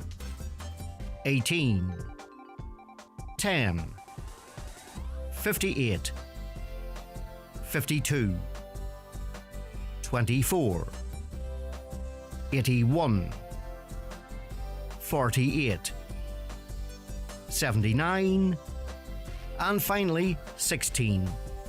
Phone your claim to 9104833 before midnight, leaving your name, contact number and the name of the shop where you purchased your book, and we'll call you back the next working day. Get all your Vision Ireland bingo information at highlandradio.com. Ready to transform your smile? Discover the magic of Blue Poppy Dental in Letterkenny and Donegal Town. With implantologists, surgical and cosmetic dentists, orthodontists and an endodontist all under one roof, we've got all your dental needs covered. Starting your journey is easy. Call us on 074 91 20355 or book your appointment online anytime through our user-friendly patient portal at bluepoppydental.com. Blue Poppy Dental and Orthodontics, where smiles shine brighter. Ke fiacla édi cafe ochracha car tamant ober. Ke fiacla édi cafe ochracha car tamant ober. Ke fiacla édi cafe ochracha car tamant. Tarcor! Ní bhíana sa go tríe ceirteag teacht, maille bhóithre tuiche. Teachtarach don údarás umhaváilteach bhóithre. Túr cuairt RSA.ie. Discover full and part-time courses from level 2 to master's degree at the College of Agriculture, Food and Rural Enterprise, Caffrey, Northern Ireland's specialist agri-food and land-based college, with campuses at Greenmount, Antrim, Loughry, Cookstown and Enniskillen. Study a course in food, agriculture, horticulture, equine, floristry, veterinary nursing, land-based engineering or business. Make a difference. Book now to attend an open day from Tuesday 25th to Saturday 29th of March. For event information, visit cafre.ac.uk. Okay, you're very welcome back to the 9 till noon show, and we have a number of guests in studio with us. We have got Ciara McCrory, principal of Garmaskull Huulu, and Amy and Sheila, who are senior prefects. Good morning to all of you. Thank you so much for joining us. Morning, Greg. How are you? Good to have you with us.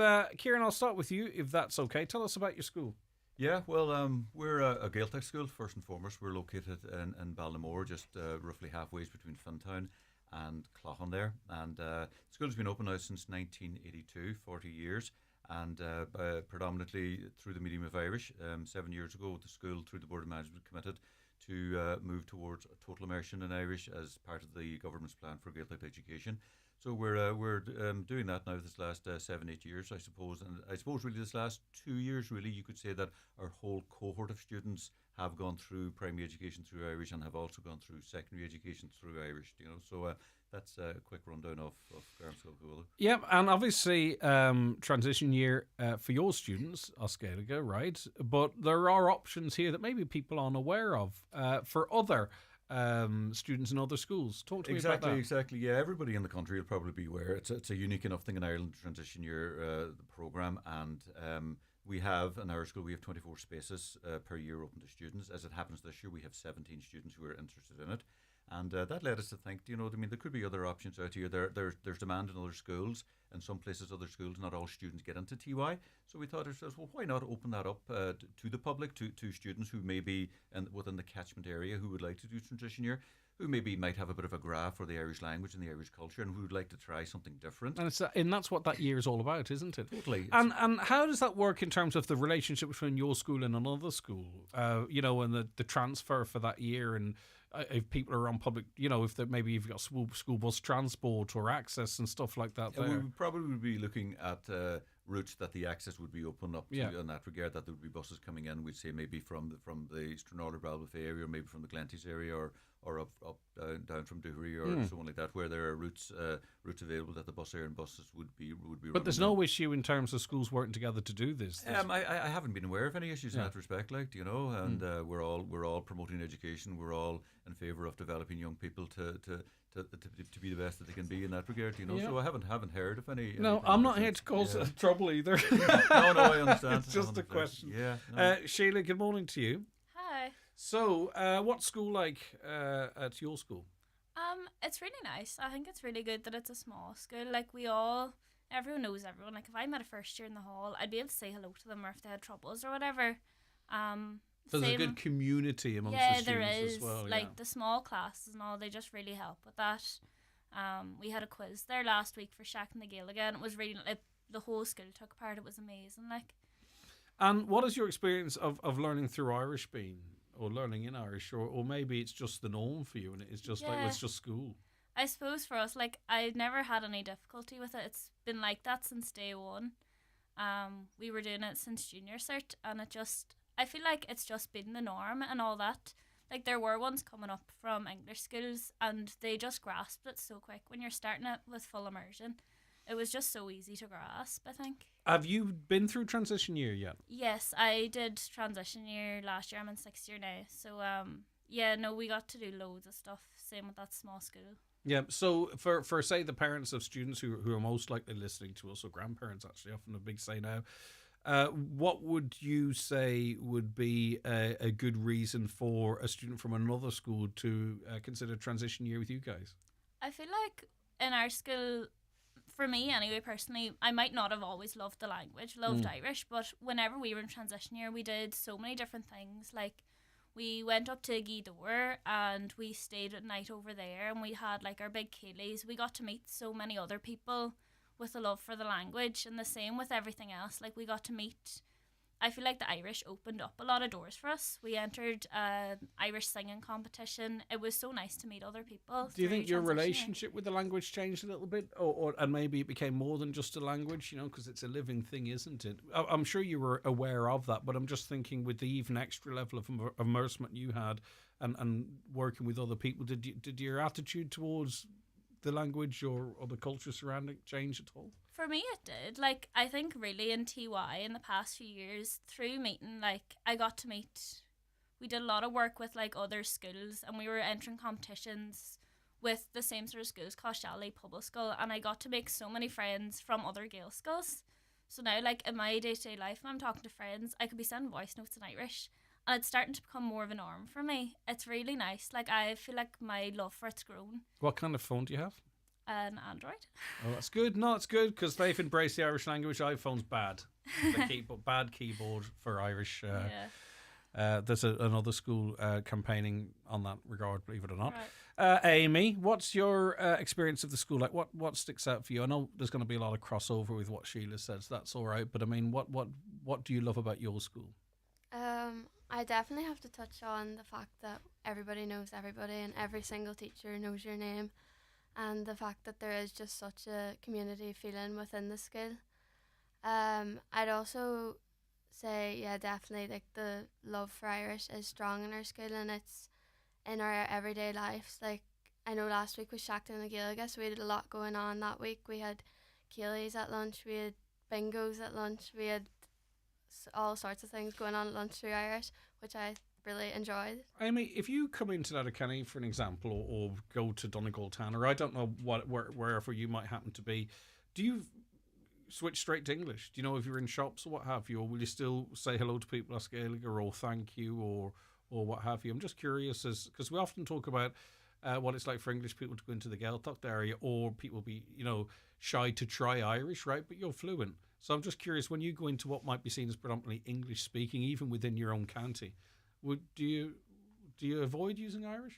I probably would. That's would bold. lean That's not more good. towards English. Yeah. Well, you think you're being polite, do you? Or I know it's not a negative thing from your perspective. You're just thinking it's being polite and you don't want to catch someone out? Probably in that way. I wouldn't really expect people to know Irish. Isn't that amazing? Just in such as, you could throw a blanket over the two areas we're talking about.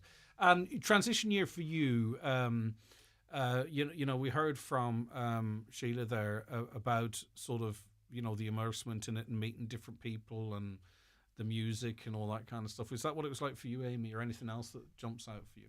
I think the thing that stood out to me the most in transition year was the foreign trips I got to go on. One being we did an Erasmus where I got to go to Sweden, where I met with students who their first language wasn't English. So there was our school, there was students from Malta, students from Tenerife, students from Sweden and students from Germany, which I think was a great opportunity to take part in. And we came together to do a project based on ways to sustainably insulate your house. We also, our entire transition year went on a trip to Scotland where we met up with a school who speaks in Gaelic, which is a Scottish language kind of similar to Irish. So that was a great experience once again to meet people who also have the same experience of speaking a language that isn't predominantly spoken. Kieran, interesting choices of trips for the young ones.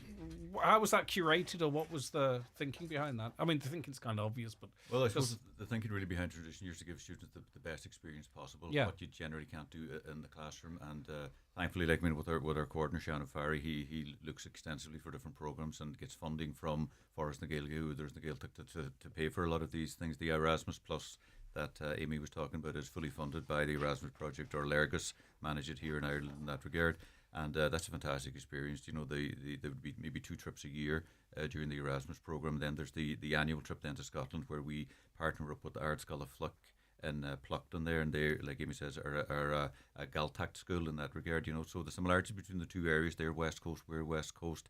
They're close to the sea, we're close to the hills, and the music similarities, and we take our instruments over, they take their instruments over when they come together, and it's great for the youngs to see the how big the culture is. Really, it's not just out the road from Letterkenny in that regard. You know what I mean? The Gaelic culture does spread from the tip of Scotland to the bottom of Ireland and farther afield. So, English-speaking primary schools attending talk to primary, post-primary. Is it what age group are we talking? What time period? Sorry, just. Well, we're secondary school, so we deal with students from 12 to about 18. Yeah, we're like any school, we're open to anyone who comes in, and I suppose that in some respects there is a little bit of maybe anxiety out there. Will students be okay? There's a lot of students who go to primary school through the medium of English, and we have extensive supports. What is the sort of evidence in terms of if someone if you come from an English speaking primary school, right, you're gonna have a certain level of Irish, okay, and parents might think, well, if they go into a post primary now that's all Irish, that their grades could. The maths could go down. Other important subjects, as the parents might see it, or the students might see it. What's your experience of, children coming from English-speaking primary schools into post-primary at your school?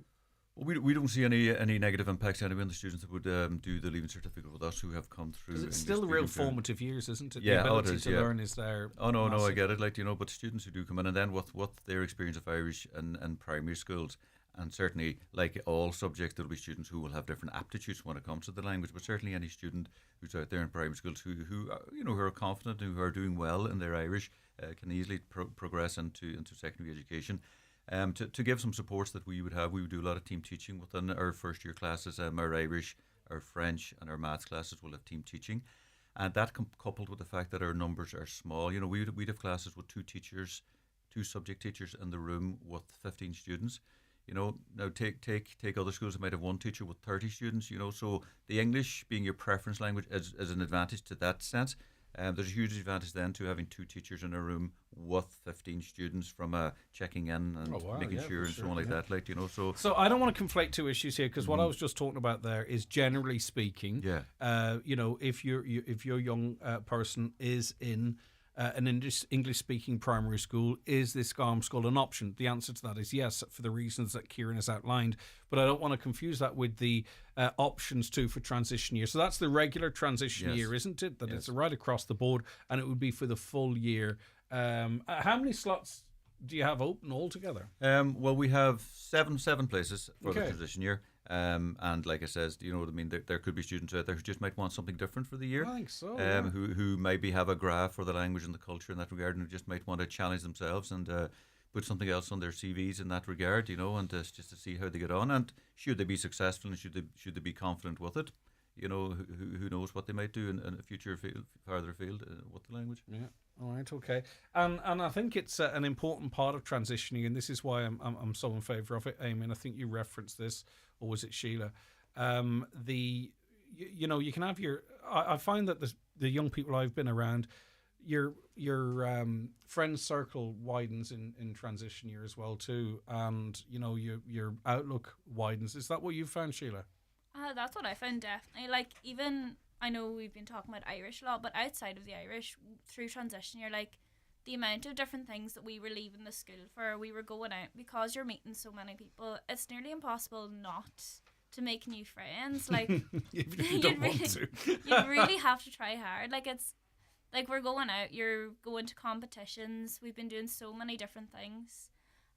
Stuff like we were doing, say, sign language course in transition year. That's obviously going to open doors in communication, meeting new people. We were doing a tennis thing. We were going out to schools and teaching people how to play tennis. We just, like, everything that you do, like, you're leaving the school, or even within TY, you're bonding with your classmates more. If someone's coming into the school, they're obviously going to have that. They're going to be meeting a whole group of people. But you're doing so much group work, so much activity, that, like, it's such an opportunity to meet new people. Yeah, and Kieran, obviously what I would find particularly interesting in this is that if it were my child and they were okay at Irish, and they're not going to lose out on the transition year experience, right? But my word, you'd have to imagine it would have a really positive impact on potential grades in Irish, once they return to their own school, if that's a subject that they have, because they're, immersed in it to a much greater extent, have a better understanding, it's spoken more, so that's bound to you would imagine it has to have an uplift for their chances in their leaving cert as they return to their own school, so to speak. Oh, certainly. Like, to be totally immersed in something for a full calendar year or a full academic year, do you know what I mean? Your fluency in the language can only go up, and then with 40% then for the oral Irish in the leaving certificate, that's pretty much nearly credits in the bag for you. Like, I mean, after spending a year and taking the plunge and committing to it. Now, as most parents know, transition year isn't cheap. I was listening to Amy there talking about it as if the money was just coming from a shaking a tree, heading off all over the place. But I mean, there is always a cost with transition year, which is grand, but there's no upfront cost. for this to be considered? No, there's no upfront cost. There are costs that would arise from time to time in terms of maybe buses and competitions, so on like that. And then with the Erasmus Plus funding and the funding from Forest and Gaelic, then in relation to the Scotland trip, they'd be the two big things really that would be would but cost that a lot. is kind of standard transition year fare if there's a contribution from parents. There is a contribution, and it's ongoing now and again, like through the year. But certainly, there's no big hit at the start. All right, okay. I think it's fantastic. Is there anything you two want to add in relation to it? I think we've covered it all, haven't we? You'd welcome them. I mean, you're leaving. Where are you going to go studying? What about you, Amy? I'm hoping to do physiotherapy in Ulster University. Physiotherapy, what does that involve? Because my back is in bits at the moment. Well, yeah, I suppose working with the musculoskeletal That's interesting. system. All right, Yeah. and where did you get your interest in that? I actually did work experience with a physio in TY. There you go. I So got it's to see. again, TY, it's so important. Yeah. What about you, Sheila? What's have you any? I'm hoping to do animation down in Athlone. All right, cool. Yeah, so I'm really interested in the art side of everything. At the moment I'm finishing up my college portfolio and stuff and sending that off. So really hope that I can get in there now. Yeah, is it just a big stepping stone, isn't it? Which is great. Okay, best of luck. Your exams, both your exams are this year. Yeah. No bother to you at all. Kieran, if anyone wants more information, I mean, this is actually limited availability, and I think both you and the students have made a really good argument as to why this would be advantageous, and especially, it just sounds like a fantastic adventure for a student. You know what I mean? But in your own backyard, in your own canteen. Able to make new friends. So how do people get more information? Well, more information, I suppose the best way is probably the school website, www.cuulidh.ie. If you follow us on social media, be it Twitter or Instagram or Facebook or any of those, or put our name in, all the information will come up and the contact details will be there. And we're also having an open evening next Tuesday at 7 p.m. That's for in relation to next year's TY. So if there's anybody listening who's thinking about this, feel free to come along and be informed of the programme. Yeah, I hope there's a big response. I can't imagine why there wouldn't be, because it's a great thing. Amy, thank you so much. It was lovely having you in. And Sheila, thank you.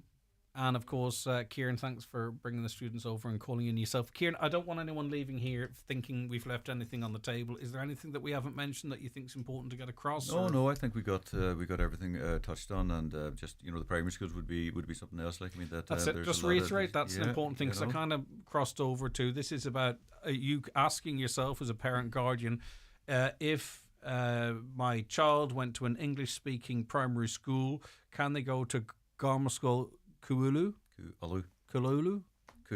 See, our resident Irish speaker is can't remember her name, Shannon here, and she says who, right? You're saying Ku?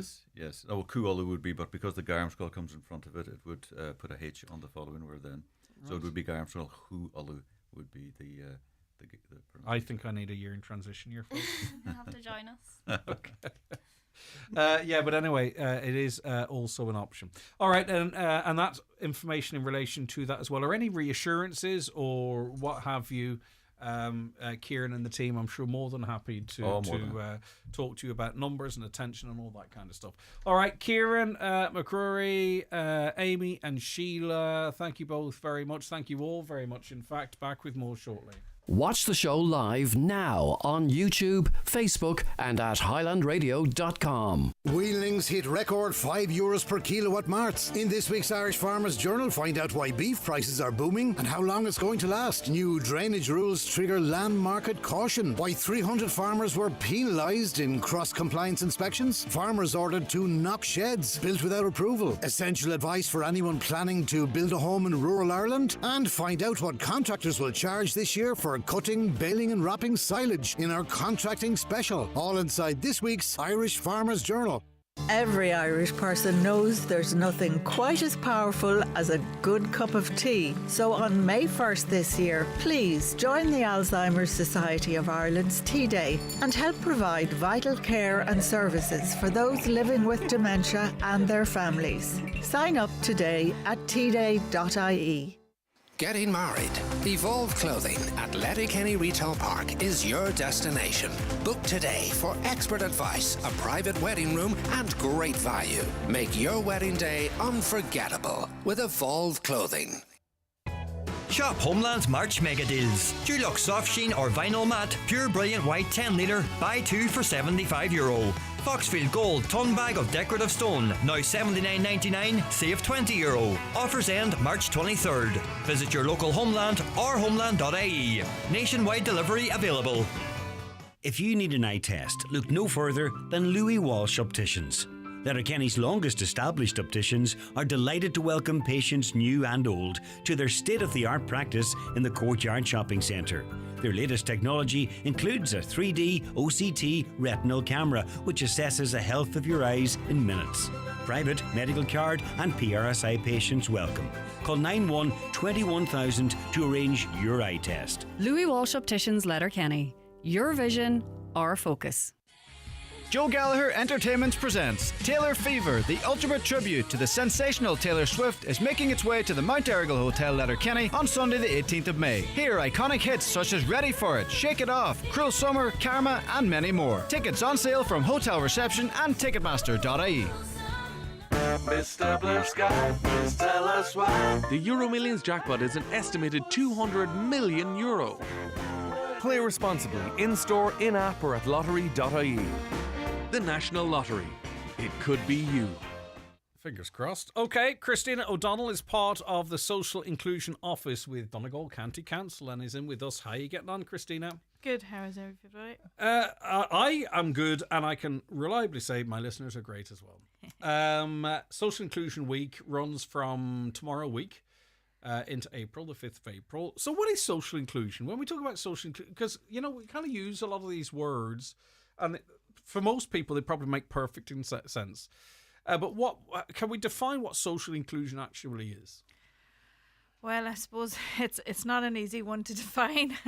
But what is social inclusion? Social inclusion is about including everybody in everything and having a social side to it too. So, be it a coffee morning or a walk or a conference or, you know, the variety of different events that are taking place. So that we all have an opportunity, if we want to partake in society, to mix with other people, to do stuff with them, and to find ways that they can do that. That could be maybe someone who, I don't know, maybe recently widowed and are finding it difficult to make a new circle of friends, or it could be someone who's moved to this country, or it could be someone that feels that they don't fit in. It's about giving everyone an opportunity to be around other people. Yeah, and you know, there's a lot of people out there sitting at home listening to you, Greg, and you know, they might be lonely sitting there, and this is their opportunity. This week is their opportunity to go out and meet people, see what's on. It's an open door in most places for people to participate and to join in. And you know, you might meet somebody, you will realise that some of this activity that's advertised in this brochure actually takes place on a weekly basis, and it might be something that you could do. You know, visit the wellness cafes or, you know, different things like that you can take part in. One thing I've noticed from doing this show over the years is there's stuff going on everywhere that you wouldn't necessarily know, whether it's the vibrant chess club in Letterkenny, you know, that you could go and play chess with people a couple of nights a week, whether it's indoor, well, that stuff where you slide stuff down. I can't remember what it's called anyway. It's not bowls, it's on the ice, but they don't do it on the ice. It'll come to me. But or badminton, or, you know, there's so much stuff going on, and what I love to try and do on this program is to connect people with the activities in their area, because they're full of really lovely, friendly, normal people that would love to see a fresh face coming in, right? Or it could be social dancing, it could be anything. Bingo, for crying out loud, is social inclusion. Exactly. Go into your local bingo. Right, okay, so throughout the week, it's going to be one of those ones where there's so much going on that maybe you can sort of point to what you want to, but we're going to have to direct people where they can get all the info and they can pick and choose what to attend. So there's various dates, various locations right across the week. Yeah, I suppose there's over 134 events advertised in this programme, and since the programme has hit the media yesterday, there's people contacting me saying, oh, I have an event and I have an event. You know, so there's loads and loads going on, you know, from Kellybegs right up to Carndonna and, you know, all across into door and everything. So there's something for everybody in there. There's something for the old, the young. There's a big mixture.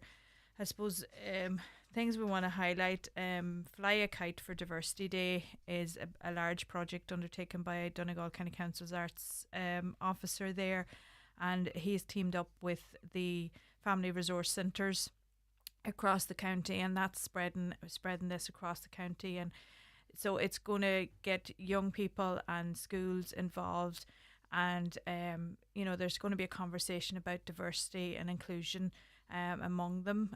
They're going to create a kite, they're going to colour it, and they're going to fly the kite. You have exhibitions in the museum. You have exhibitions in Cara House. There's a lot of events happening in Cara House as well. There's a lovely coffee morning there on the first day with the community Garda, intercultural coffee morning. We have a lovely Eid celebration in Finn Valley, and from the Family Resource Centre in Finn Valley, as we know that it's the end of Ramadan, and so there's a big celebration in that community on Sunday and Monday next week, or the 29th or 30th and 31st. I am a nightmare when you have to straddle a month. If I was behind this organisation and I had to promote it, I'd say, right, folks, we're going to have to do this within a month, because I don't know how many days are in a month. I don't know. As you say, a lot of stuff in Cara House, some online stuff as well. Healing flow yoga, chair yoga. So you can be involved in stuff, even maybe if it's more difficult for you to leave the house. English conversation group, which is valuable as well. There's so much going on too. Cara House, a lot of a day in the life Donegal photo displays on there. There's information about stopping smoking. I think really this is a series of events that are open to everyone. I mean, obviously there's stuff that talks about sort of diversity and inclusion, right? But a lot of it actually simply is saying these are regular events that are open to everyone. It doesn't, don't sort of self-triage yourself and say that's not for me. And it's this week is about highlighting these events, and I suppose if it doesn't work out for you, that you can go this week, contact the group or the event lead that you see there in the programme, and they'll let you know if the event is happening again. What we're trying to do, and what we have done in Donegal County Council, is we have just pulled together a collaboration of all the stakeholders and the events they are doing. Like, we as Donegal County Council are the drivers of putting it all together, but there's no way that we could hold all these events. Like, it's the community. For sure. And as you say, a lot of them are there anyway. And I think really, I mentioned this earlier on about these, there's always a smiling face or an extended hand to welcome new people into them, or people that haven't. But if you've ever been a little bit trepidatious about, well, I don't know anyone there, then this week there's going to be extra consciousness of new faces and new people.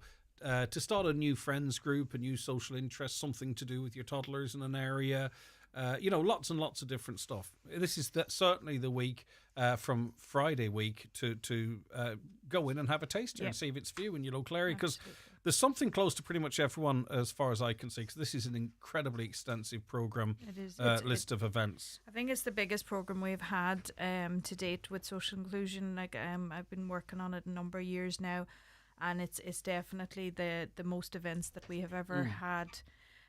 So it is growing. People are conscious, and people are trying to create events to make people welcome. You've events down in Buncrana there about self-care for the soul, a wellness walk. All it is a walk and talk, but that's actually really grown in popularity then. Yes. And again, there's another one in Stranraer, the wellness cafes throughout the county, which are on all the time. And the wellness cafes, I mean, I don't want to sort of their mission statement. I'm not saying this is their mission statement, but what it is that it is a space at a particular time where you can go in, and if you want to talk about how you are with other people, you can. If you don't have to. Yeah. You can go to 3 and never say nothing, or you can go and start engaging with others. It's just a way of meeting other people in your area, but also other people that may understand that if you're not feeling fantastic at the moment as well.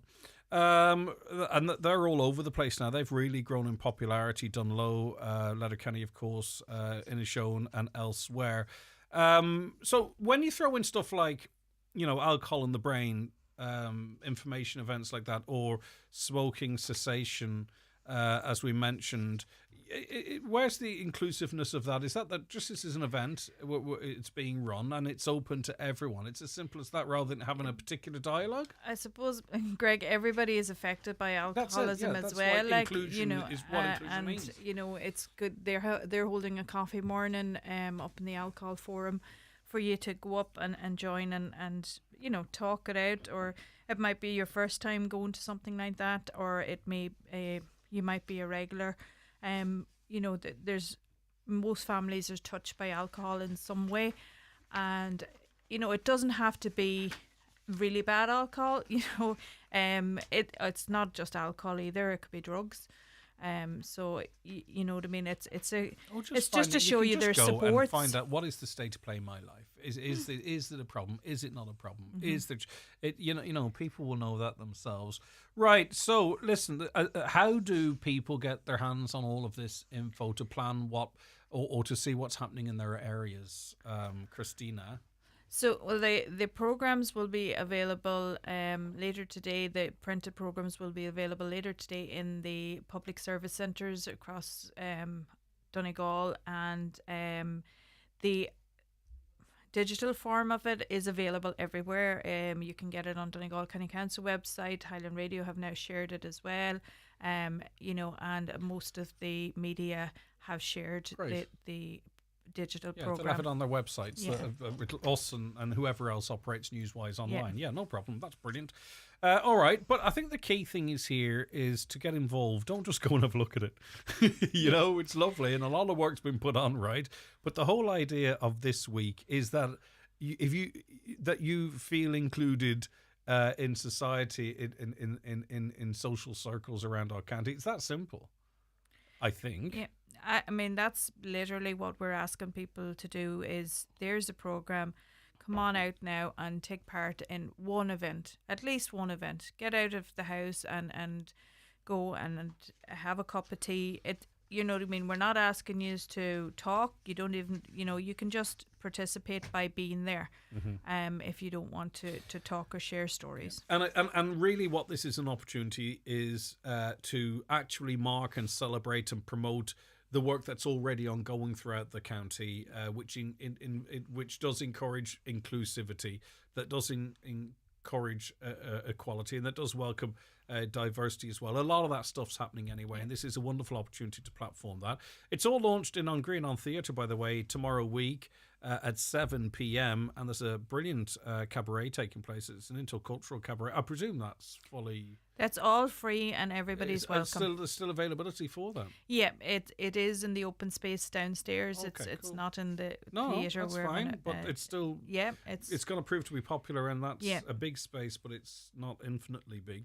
So there's going to be intercultural cabaret showcasing music, dance and cultural performances that reflect the rich diversity of our communities, and that's a lovely space that Christina's referencing there in Green on Theatre. And I like to stand as well. I know I'm not a big sitter. All right, Christina O'Donnell, part of the Social Inclusion Office with Donegal County Council. Thank you. Thank you very much. Really appreciate it. And get your programme. Check it out in the, what do you call those centres again? The public service centres, which is Donegal County Council buildings throughout. You know where they are. And also online through Donegal County Council. As Christina pointed out, we've got it shared on our website, and all the other news outlets will as well. Okay, coming up in the next hour and 8 minutes, we're going to be chatting to Sean Quinn, because we want to let you know what you've achieved as part of Highland Radio's 35th year in business on air here. We had our big open day last Friday. And in the run-up to that, we had you bombarded with information about cash draws and auctions and all that kind of stuff. Well, it's culminated in I think it's going to be, Sean hasn't told me, 3 brilliant check donations. I don't know how they're going to give it to them. But anyway, donations to 3 brilliant charities. So I'm going to tease all that out with Sean just after 11 o'clock. But Christina, by the way, thank you. We'll come back with the weather. Explore jewels of history. Experience legendary events and the terror of battle. From the castles of the nobility to the huts of the poor, visit the tombs of kings and monasteries of the saints, conserved, protected and shared by the Office of Public Works. From Dunangasa and Tara in the east to Carlingford Castle and Derrynane in the south. Visit your local heritage site and come with us over the threshold of history. Plan your next visit on heritageireland.ie, an initiative of the Government of Ireland. For all your training needs, Northwest Forestry Services Training Department Ballybuffet offer a wide range of courses from training bodies such as NPTC City and Guilds, QQI, LADRA and ABA International. Courses include all land-based services such as chainsaw, tree climbing and rescue, pesticides, working in heights and ATV training. Other courses offered include first aid responder, manual handling and building safety, to name but a few. For a full list of training courses and availability, contact Northwest Forestry Services Ballybuffet on 074 91 32033. Why leave the magic moments and great scenes you've captured sitting on your phone when you can have them printed at McGee's Chemist? Using McGee's website or one of their in-store kiosks, you just upload your photos, select the ones you want and have them printed instantly within an hour, or use the 24-hour service. 35mm and film from disposable cameras also printed, and old photos can be digitally restored. Hold your memories in your hand with McGee's Chemist, Letterkenny. This Mother's Day, celebrate the extraordinary woman in your life with a gift from Pandora. From elegant necklaces to sparkling bracelets and lab-grown diamonds, find the piece she'll carry close to her heart. So what are you waiting for? Visit us in-store or online at pandora.net and make this day unforgettable. Celebrate love, because she deserves nothing but the best.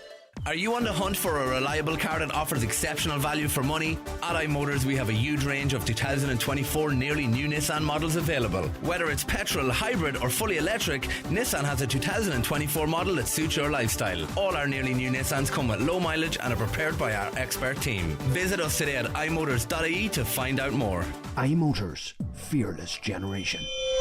Highland Radio weather updates with McElhenney's. Discover trending new styles each week in fashion, footwear, accessories, homeware and more. Visit us to explore the latest arrivals in store or shop online at mcelhenneys.com today. Okay, so long spells of hazy sunshine, highest temperatures of 12 to 15 degrees today, with best values in the west, light to moderate east to southeast breezes. It's nice. It's only for a day. I don't think we're at the stage where we're going to start seeing, temperature gauges from your car on the internet. I think we're a bit too early for that, but still 15 degrees if we could get out in it. Not bad. Okay, listen, thank you so much for all your texts coming in this morning. We're going to get to them in the next hour. We're heading towards the news at 11, of course. So caller says, the problem is 80% didn't vote for Micheál Martin and can't stand the sight of him with good reason. Yeah, I get where you're coming from. That's your view, right? But 45% of the population didn't vote at all. At all. I mean, if those perhaps you could argue most motivated to vote actually went out and voted, it would have changed the election on its head potentially. Now, 25% of them may have voted Fianna Fáil, Fine Gael, Sinn Féin. So we don't know that, right? That's indeterminable. But the biggest cohort of people that influenced the last general election are those that didn't think it was worth going out to vote. That's because that's where you have our new status quo of three equally large parties. All right, let us take a quick break because I want to get to the news at 11. It's the holiday of a lifetime. Highland in the Sun 2025. This September 14th to the 21st, we go back to the stunning 4-star Sol Costa Jurata Hotel Saloon for 7 nights dinner, bed and breakfast and lots of great entertainment with some of your favourite acts in Irish country music. Don't delay and book today by contacting Country Music Tours on 074 9119 955 or email info@countrymusictours.ie. Don't miss out on the holiday of a lifetime. For strong, unique, weather-resistant homes, choose Cedral Exteriors. Our fibre cement roof slates and wall cladding ranges are built to last for generations, exceeding EU quality standards. Members of Guaranteed Irish, our products are locally made and beautifully designed, offering long-term peace of mind. Visit cedral.ie. Cedral Exteriors. Strength guaranteed. Atlantic Travel, Letterkenny. Award-winning travel experts. Sail the Sicilian coastline. Dive the Maldives. Tour Riacan and Tuscan vineyards. Stroll the shores of Lake Garda or the streets of Santorini. Indulge the senses. Savor new flavors. Embrace warm welcomes, smiling faces and balmy sunsets. Escape with atlantictravel.ie. Book today. Níl sé éasca gnó a reachtáil, ach ba chógamach sé éasca ruchtainna áilir haceocht. Is é an milliún náisiúnta nua an inse éonar de haceocht ile an rialtas do gnó. Le breis agus céadach tú taceocht in éon áit amháin, tá sé níos éasca ná riamh diontas, cóirle, ilehaint agus go leor eile aimsiú. Agus ná bích imníart mar bhfuil iscad cattá weit, tróróí ar bhrin chairachú gach céim den bhealach. Tuair cuairt ar nih.gov.ie chun fólam chunas is féidirlinn ceirla. An milliún náisiúnta, tasíonn an taceocht an seo, tionsclúftachuid rialtas na hÉireann. This Sunday sees the final round of fixtures being played in Division 1 of the Alliance National Football League, and Donegal's latest assignment is a trip to McHale Park in Castlebar, where they will play Mayo. The game throws in at 3:45, and there will of course be full live match coverage here on Highland with myself, Washington Kelly, and Brendan Devaney. Coverage of Donegal action in the National Football League is brought to you by Highland Motors in Letterkenny, with a fantastic selection of award-winning pre-owned cars. Choose from diesel, petrol, hybrid or full electric, all ready to drive away.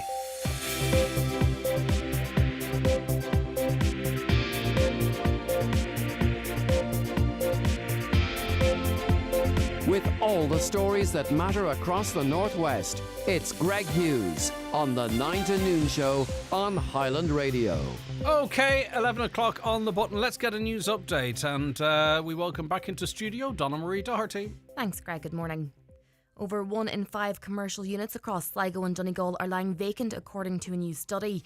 Directory says the national vacancy rate now stands at 14.5%, its highest level since it began keeping records. Ballybuffet in Donegal was the town with the highest commercial vacancy rate at 36.4% in the country. Gardaí attended a traffic collision between a van and an ambulance in the early hours of St Patrick's Day morning. It occurred at approximately 3 a.m. in the Cheercallan area of Stranorlar. No injuries were reported at the time.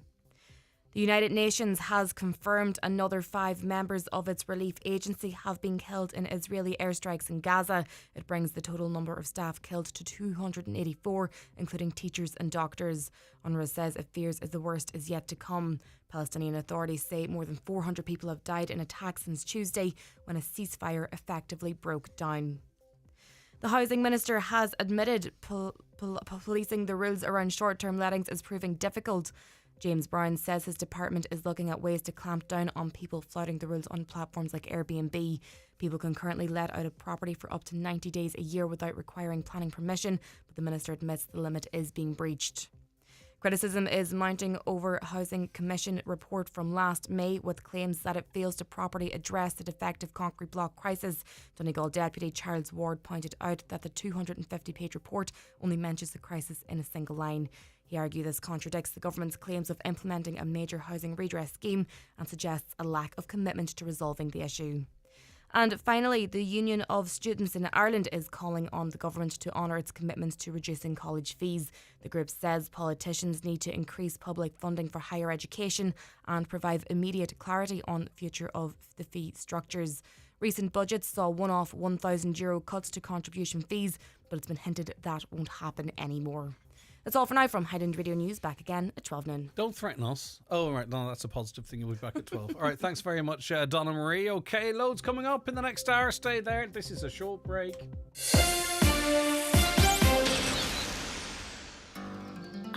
The perfect recipe for a surprise Mother's Day brunch. 3 kids and 2 eggs adds up to 1 messy kitchen and a great Mother's Day. Treat her with Aldi's specially selected free-range eggs, just $2.29, and our specially selected fresh orange juice, only $2.59. As for the mess in the kitchen, No bother. Dad'll sort it. Good food, good mood. From Aldi. A caller says, I live in a 2-storey house. The ESB is €1,200 every time. I don't. That seems incredibly expensive. Is that due to heat exchange pumps or something like? Because I would say our electricity usage is pretty high in terms of TVs and stuff. But I switched everything to LED. You see, every light in my house is LED now. And they're all on timer switches and stuff. So I don't know what kind of a positive impact that has on the state of a bill. We don't use the oven at all. It's kind of all air fryer. We don't use a tumble dryer at all. It's all clothes horses. So I don't know if that's leading to it being about a third of what your electricity bill is, or if there's something else going on. Now, it's not like we've actively sort of says, right, we need to cut the bills. It's just the routine we're in. But if my electricity was €1,200, I think I'd fall off the seat, to be completely honest with you. Sky TV's putting up the price mid-contract, so I called them to cancel, but said I can't because I'm under contract. But how can they put price up mid-contract? Makes no sense. Well, that's why, folks, you really need to read the terms and conditions. And I don't want to come across as a Sky spokesperson here, but whether it's your broadband or your Sky TV, there is a time of the year where they can increase a certain amount, and that is when you're signing up. You know, that documentation we don't read, it's part of the contract. So you've signed up to them being able to do that, but you also signed up not being able to break your contract mid-contract without penalty. So unfortunately, they've got you by the ghoulies. Right, okay, in the studio with me now is Sean Quinn, sales manager, head of sales. How are you getting on, Sean? I'm great, Greg. Yeah, great. Okay, I was saying to our friends out there a little earlier on, Highlands 35 all year, right? Of course, we've got the brilliant concert up at the end of this month, which I believe is sold out, which is really quite remarkable, but doesn't surprise me, but still, it's a big room, right? And we did bombard people a little bit for very good reason in the week up to our open day last Friday, and that's because we were running our cash draw, and we had 3 great chosen charities, and we had a great response, and then we had the auction and great generosity from all of our wonderful businesses as well, and our friends in business. Yep. And it all proved incredibly successful, Sean. I mean, how would you categorize it? I'd say it's, personally, in 5.5 years here, it was the best day I've had in Highland Radio. I just thought the buzz around the station was incredible. With so many people come up to us, so many people give up their time, the musicians, the staff, the work ethic behind actually making this happen. It was just absolutely amazing. We had the charities here as well. So yeah, and the sun was shining and people were just so generous, Greg. Mm-hmm. We even had one person who rang in, didn't want tickets, just wanted to give us €300 to the charities. So it was amazing. Yeah, okay. I want to sort of get a sense of what it was like for the charities, and I'm very fond of all 3 charities, but I think there was something about Huey's Corner. I don't know if it's because I'm a parent or I don't know what it is, but the journey of Huey's Corner through this was particularly special for me. Leanne Callahan, founder of Huey's Corner Counselling. And you know what, actually, Leanne, it's interesting in that since we spoke on air, I've had 3 parents ask me for more information because they weren't aware that this charity existed, and in all 3 cases, very sadly, young people were affected by loss and other circumstance. And I suppose Leanne and Sean, in fairness to me, has been pointing this out. It's great that we're going to be able to announce a donation to Huey's Corner, but it's been wonderful learning more about you, because it's it started with you and your family, and has grown and is helping other young people out there in the community. So thanks very much for being involved in it, first and foremost. Thank you, Greg. As I say, the raising the profile of the charity has been immense. In the last week, we actually had a charity or a fundraiser ourselves last Friday. And the amount of people that came up to us, even in the local community, and said, "Oh, I heard you on the radio. We weren't aware of the service." It's amazing, and Great. We're in the local area. Okay. So raising the profile itself has been amazing. Brilliant stuff. Laura Cassidy's interim CEO of the Blue Stack Special Needs Foundation, and we know a lot about the Blue Stack, Laura, but we learned about the important work that you guys do that isn't necessarily supported by the state, that you have to fundraise for, and hopefully what Sean will announce shortly will help greatly in that work. So again, to you, thank you so much for being part of our trio, and talk to me about the experience. It was great to have you up last Friday, by the way. I got caught out with a whoopee cushion on more than one occasion. I really need to sharpen up my observation skills. But anyway, thanks so much for being involved, Laura. Thank you so much for having us involved, Greg. We're very lucky that we do receive some funding from the state, but I suppose our programs department is what services the majority of our members. You know, we have about 450 families that don't receive some of the services that are funded by the state, so our fundraising is absolutely essential in driving our programs department forward to provide vital services to so many of our families around the county. And it was a fantastic experience to be able to take some of our service users up to yourself and pull a few pranks. Absolutely, the whoopee cushions are always fun. I know. We went through 3 whoopee cushions up here that day. Can you believe that? I don't know what that says about our backsides or the quality of the modern day whoopee cushion, but there's a serious gap somewhere, Laura. They don't make them that they used to, Greg. No, they certainly don't. Mary Coyle of the Donegal Cancer Fights and Services. Mary, I genuinely always love either chatting to you out in your neck of the woods or having you in here. It's always a pleasure, and it's always a pleasure to highlight the great work that you guys do out there, Mary, and adding further string to your bow as you move forward. And public donations, like the public donation we're going to be able to announce shortly, effectively through the great offices of Highland Radio, invaluable to what you and your volunteers do, Mary.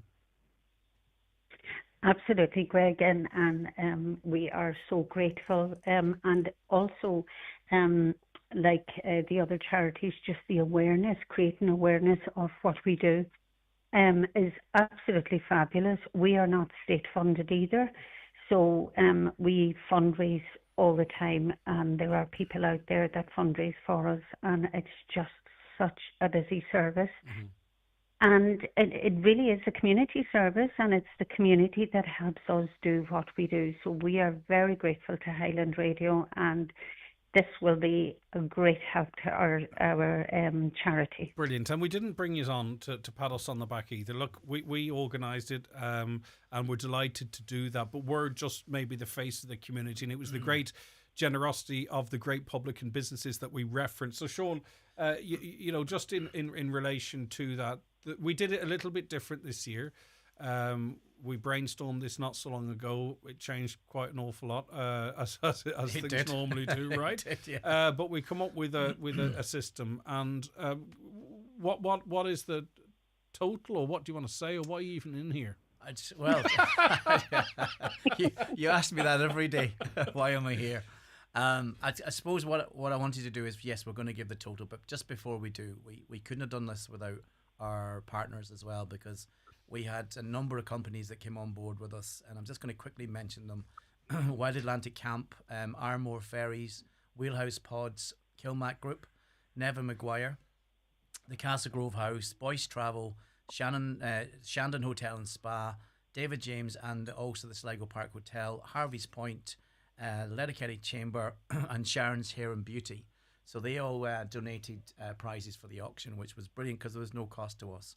And it was majorly successful. And the broader business community got things kicked off, didn't they, with their envelopes at the hugely successful Business Awards. So we had a little bit of a foundation to build on as well. We raised over 2,100 on the evening of the awards, which was brilliant. People put their hands in their pockets on the evening, and we had a prize that was donated as a raffle prize for them. So the foundation was there. But I have to say, I suppose in my head, what I do every day is I look at things and say, right, targets, what can we reach, what can we get to? And I had a little bit of a sneaky figure in my head to say, this would be a great achievement if we could get this. So we got that. And then I had another figure in my head saying, this would be amazing if we got to this figure. I won't tell you what that figure was, but it was beyond my expectations. But we surpassed that as well, Greg. All right, and the biggest contributors with fantastic assistance for them is the general public, and they're their generosity, the Highland Radio family. So what's the upshot? Yes, and thanks to them, this is so successful. So the good news is, I'm on tenterhooks here. We have raised €60,000. Wowzers! Okay, brilliant. So each charity will get €20,000 each. All right, Leanne Callaghan, €20,000 to the work that Hughie's Corner Counselling does. So hopefully that's a big lift and helps in the fantastic work that you do, Leanne. It is indeed, Greg, and I would like to thank everyone who has donated to this great cause for the three charities, and also yourself at Highland Radio and all the staff. It's been amazing to be a part of it. Thank you so much. And we got to know you a little bit too, and I think it's a donation to you and what you stand for, if that makes sense, even though it's actually for the charity, and it allows us to think on wee Hughie as well, because it's all in his name, exactly. which is really important to me. Mary Cole, Donegal Cancer Flights and Services, you have fantastic volunteers that give up of their time, and I know some guys and girls who sort of have retired early from the Gardaí or whatever, and they sort of put themselves forward, giving up their own time. But this funding, it pays for the boring stuff, doesn't it? Petrol, oil, diesel, wheels, flights. It does, and it's fantastic, and it helps those people out there that are struggling and that needs a little bit of extra money to get by, when they're going through their cancer journey. So it's absolutely fantastic. €20,000 will make such a difference. So thank you so much. And again, Mary, I think it's a wee bit of a endorsement of you two and the amazing work that you do in your own inimitable ways as the face of and voice of that organisation for us here. And Laura Cassidy of Blue Stack Special Needs Foundation. I was able to watch an amazing video at the Blue Stack Ball in December, I believe it was, of the impact what you do has on people. Going from maybe being a little bit shy, or even maybe sometimes, not comfortable leaving the house, to become, amazing, young, confident, vibrant people, and helping people to get into the workforce as well. And you have a lot to do with a lot of clients. So hopefully this €20,000 will help to continue the great work and support the great work that you do. Absolutely. Honestly, we are so incredibly grateful to everybody who donated on the day, and for your support in Highland Radio. It's been absolutely amazing, and I'm very fortunate that at the moment I am sat in the middle of a room that has lots of our service users and lots of our staff members. So if it's okay, everyone would like to say a big thank you. We all ready, guys? Yeah. Thank you. Now, if you could video that and send it to us, I'd really appreciate it.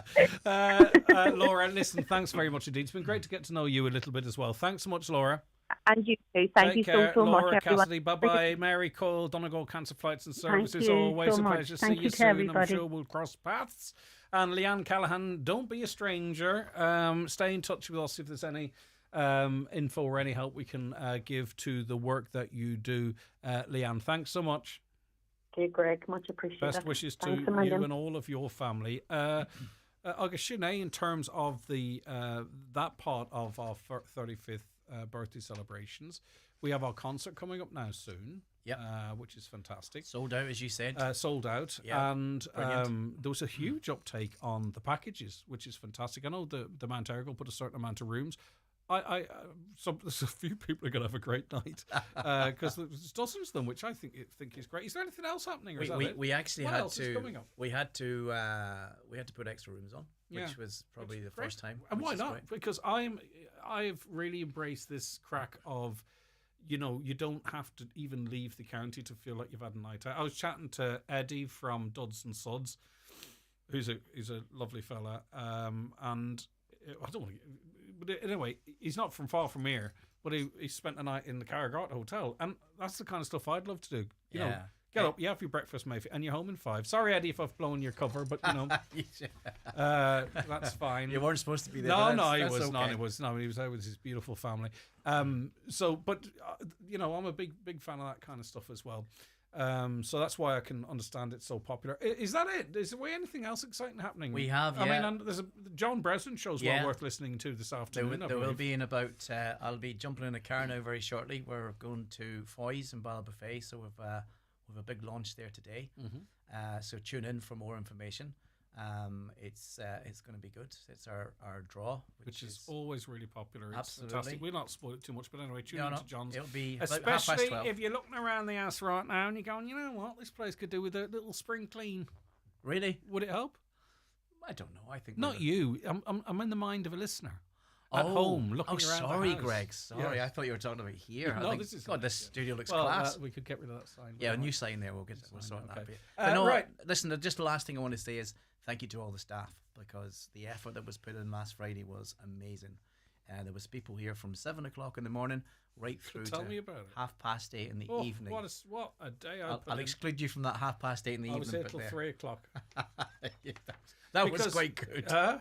We kept you for a long time. We did well. Hold on you a second. Now, go easy here. Steady.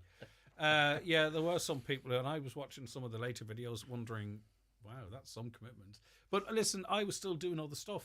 You know, I was cutting clips and things. I believe you, yeah. I totally believe you. Last one is Kevin in Highland Bakery. He fed us for the day. Yeah. Nice. I didn't get my head into it. I know, but I didn't get my head into as many of those as I wanted, because I realised that it was great to meet people afterwards, right? But you can't do it spitting crumbs all over them. So, I was trying to find little corners of the building to eat a tray bake. Yeah, that's why we saw you hiding every 10 minutes. That's precisely the reason. Hands full of chocolate. All right, well done, Sean. Well done, our businesses. Well done, the business community on that night. Back in January, was it? February, yeah. And but particularly a big thank you to you, the great listeners. There was nothing in this for us at Highland Radio. This was all about you entering a draw, businesses supporting the auction, and all that money going to our 3 charities. That's a lot of money. It really is. 20,000 for each. Thanks again to Leanne, Laura and Mary, and all the people that work behind the scenes and front of house too with those 3 great charities. And really do stay tuned, because there's more excitement. John Breslin is live from Foy's. And announcement of a brilliant competition, promotion, I don't know how you describe it, right? Just call it the draw. Okay, to the draw. And also check out the socials, because there'll be loads of information on that as well. But for now, Sean, thanks very much. Thanks, we'll let Greg. you get in the car, and we'll be back very shortly. The county's #1 talk show, The 9 till Noon Show on Highland Radio. Are you an experienced mechanic and looking for a change? iMotors want to speak with you. With positions available in Letterkenny and Malin, we're looking for qualified, experienced mechanics to join our team. With excellent packages available for the right candidate. Email michael@imotors.ie today to find out more. Find all the gifting inspiration you need to make Mum's Day at Dunnes Stores. Discover luxurious nightwear, elegant home decor, must-have beauty buys and gorgeous scented candles for the perfect self-care moment. Can't decide? Give her the gift of choice with a Dunnes Stores e-gift card. Perfect for every mum.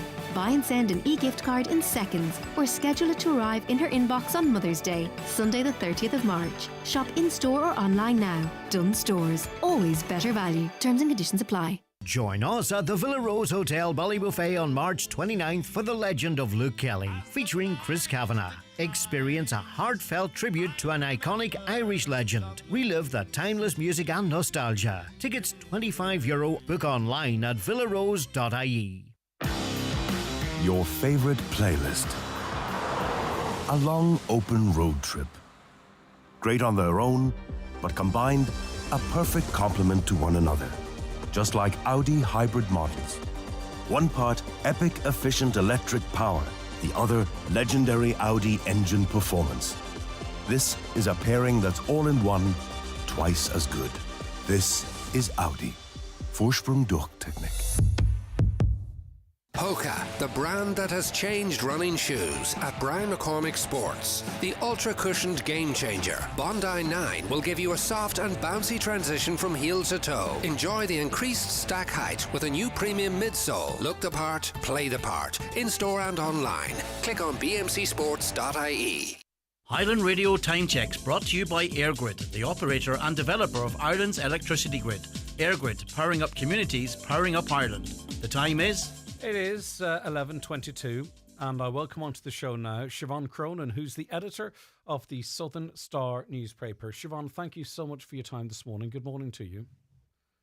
Good morning, Greg.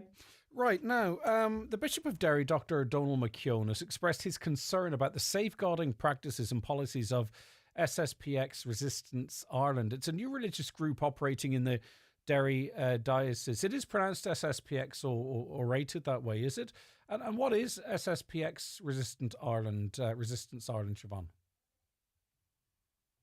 Right, Greg. Well, it's a religious organisation, I suppose. Some of the listeners may remember the controversial Archbishop Marcel Lefebvre going back quite a few decades now, and he set up a group called the SSPX, and that stands for the Society of St. Pius X. So that was a group that was set up after Vatican II, when some priests felt that the advances and the progression in the church was a little bit too liberal for them. And one of those priests involved in that was a man called Bishop Richard Williamson. Now, Bishop Williamson then decided that the SSPX were actually too liberal for him, and he set up the SSPX, or the Resistance Group. So that's been in effect now for a few decades as well. And Bishop Williamson actually died there in January. So he was the head of that group, but they have no connection to the Catholic Church. And in fact, he was excommunicated twice from the church because of his very conservative views. So in your investigation of this community, what have you learnt about them? Well, they practice the Latin Mass, the Tridentine Mass, which I suppose in itself isn't that unusual. And there have been a lot of groups since Vatican II have decided that they wanted to revert to the Latin Mass that a lot of Catholics would have been familiar with going back quite a few decades now. But the difference with this group is that they have quite very strong ideologies. And Bishop Williamson, who founded the group, himself was convicted of Holocaust denial. And also through COVID, he had quite a lot of conspiracy theories about COVID. And in fact, the group, which have a base here in West Cork, travelled to the Dáil at one stage in Dublin and performed an exorcism outside the Dáil because they felt that some of the members of Dáil Éireann needed a little bit of help. So they have been quite controversial beyond the Latin Mass itself in some of their views. And I also discovered that through a colleague in the UK, a freelance journalist who has been monitoring and researching far-right groups, that they were popping up on a lot of social media posts, which would have attracted a lot of young males especially. And he just thought it was unusual that a group of, traditional priests were getting such traction amongst far-right groups. So he investigated them a bit further, and he found that, of course, their beliefs and ideologies do align with a lot of these groups. I'm not sure if either you or I have a full understanding of the motivation of the Bishop of Derry, Dr. Donal McKeown, in his comments. But when he says he's got concerns about the safeguarding practices and policies, from your investigation, he's most likely talking about an absence of them and no oversight from the Catholic Church, rather than concerns about safeguarding practices and policies, if that makes sense. Well, I think he's just pointing out that a lot of people may not realise, you see, that this grouping has no affiliation to the Catholic Church, and they're totally annexed from it. And even while some of the members of the SSPX, the original group, are in conversation with the Church about perhaps coming back at some time in the future, this ultra-right-wing group are not involved and not interested in any connections with the Church. They are going right back to the basics, and they feel the Church has basically lost its way. Now, what the Bishop seems to be saying is that he has concerns about safeguarding. So he is pointing out that any of the members of this congregation do not come within the remit of the Church, and therefore are not within its protection either, and they're not being monitored. Now, we believe that it may be as a result of one particular man who may be joining up with them, who has come from the Caribbean and does have a recent conviction for defiling a minor. But it's not that unusual, because The Guardian reported quite a few years ago that another priest who was suspected of sexual abuse had been associated with the group in Kent, in its headquarters in Kent. So I suppose there is a bit of a track record in that sense. But also the bishop's comments are not that dissimilar to comments made by the Archbishop of Perth in Australia last year, who also reminded his parishioners and diocesans that the SSPXR, which had a base in Perth, was not connected to the church. And he just asked people again to be cognizant of that if they are attending the Latin Mass, the church has no oversight of that group. And a base was established in the centre of West Cork, but now in Derry. I wonder why Derry? Well, I can't help you there, because I'm a long way from Derry myself. Understood. But they do seem to be they don't seem to like massive areas of population. I mean, they have a place in Kent in the UK. They have a few other small areas along the east and northern part of England. And if you had a look at where they're based here in West Cork, now it's not remote to find it, but the location itself is very, very remote. It's an old farmhouse that they've converted. They have a chapel that they've built on site. I visited there myself. It's very unusual sighting for a religious group, really, I'd have to say, to see a remote farmhouse with a collection of cars outside.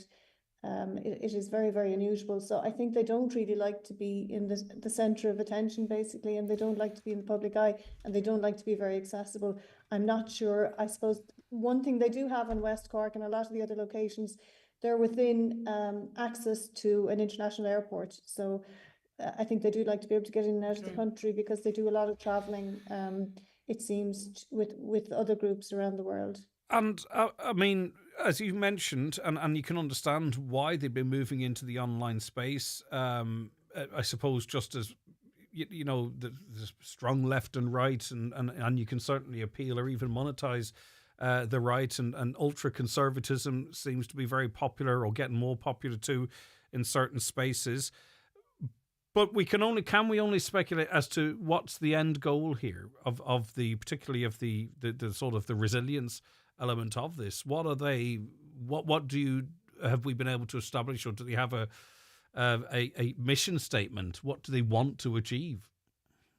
Well, any of their mission statements seem to be very much tied in with the church itself and going back to basics. And they've made a lot of comments about the church having lost its way and being too liberal and, you know, lost sight of what it was intended for, and that they don't want to converse with the Catholic Church as it is now. It's seen almost as an evil conglomerate that they want to be disassociated from. But it's still very difficult to understand why it is attracting the type of people that it is. And there was talk of another individual who had links to a neo-Nazi group in New Zealand having joined them as well. So I'm not quite sure where they're going with this, and I'm not sure they even know themselves, really, to be quite honest.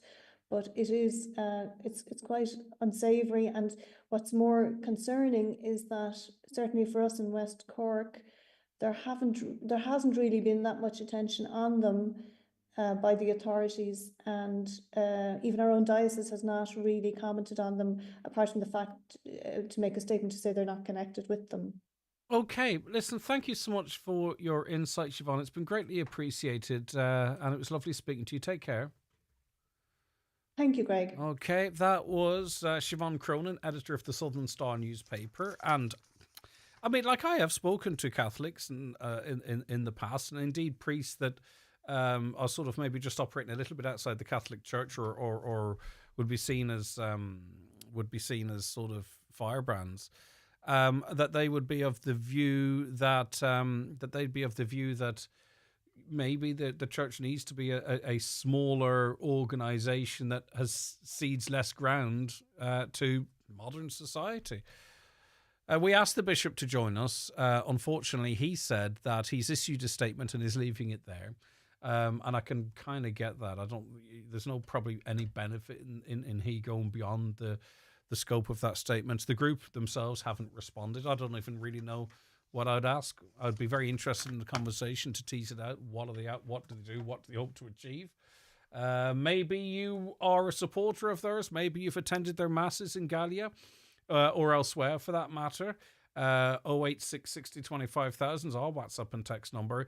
If you're listening outside the Republic, 0035386 60 25,000. I'm learning alongside of you. Or maybe you're more familiar with the whole setup and you can let me know. Let us take a break. We've still loads to come in the last 28 minutes here of Thursday's 9 till noon show. On Business Matters this week, I'll be finding out about how many Donegal people can boost their UK pension, but they'll have to act fast. And I'll also be looking at businesses on the New Frontiers programme. So join me, Chris Ashmore, for Business Matters after the 6 o'clock news on Sunday. Business Matters on Highland Radio is brought to you by Local Enterprise Office Donegal. If you have an idea to start or grow your business within Donegal, contact the Local Enterprise Office to find out more about the supports available for businesses. See localenterprise.ie/Donegal. Hello, this is Robert Mazzell.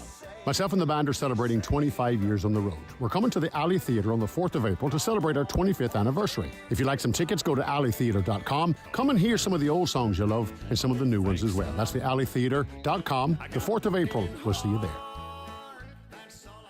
Building, renovating or upgrading your home? Don't miss the Inishowen Co-op Home Build and Energy Efficiency Hub at the Inishowen Gateway Hotel, Buncrana on Saturday, March 22nd from 11 a.m. to 4 p.m. Meet top suppliers for expert advice on home building, affordable heating solutions and grants to help you save. Visit Inishowen Co-op on Facebook for details. See you there.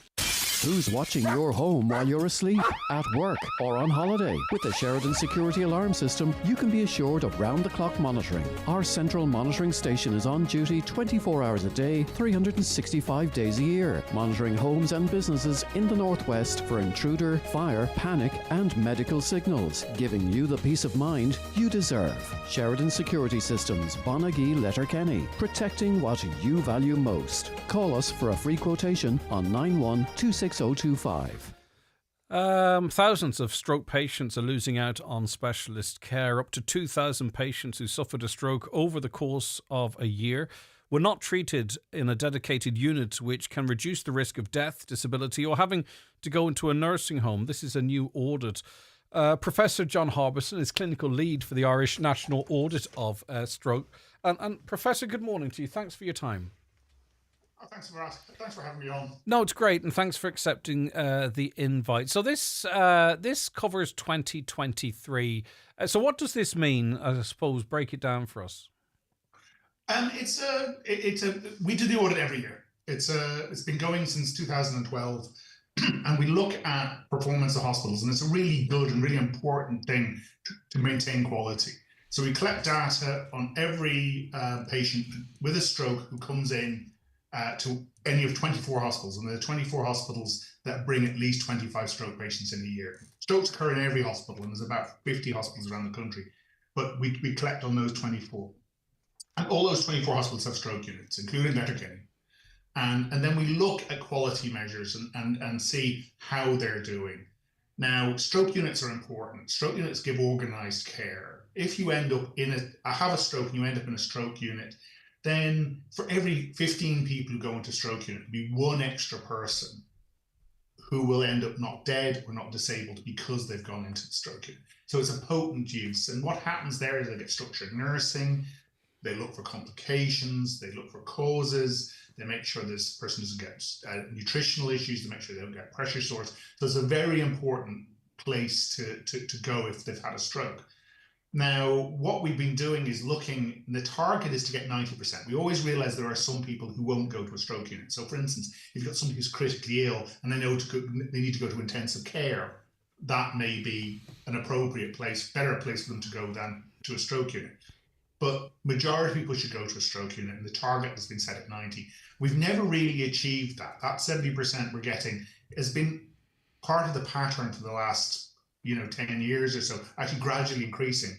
And what's happening is there actually has been an increase in the number of stroke unit beds, but there's also been an increase in the number of strokes occurring. Mm-hmm. So that's the likely cause. So we need to pick it up a little bit in the number of stroke unit beds that are being produced, and we're going to need to increase the number of stroke unit beds as well over the coming years. because the number of strokes are likely to go up because the population's getting a bit older. Yes, and I must mention Professor Ken Mulpeter.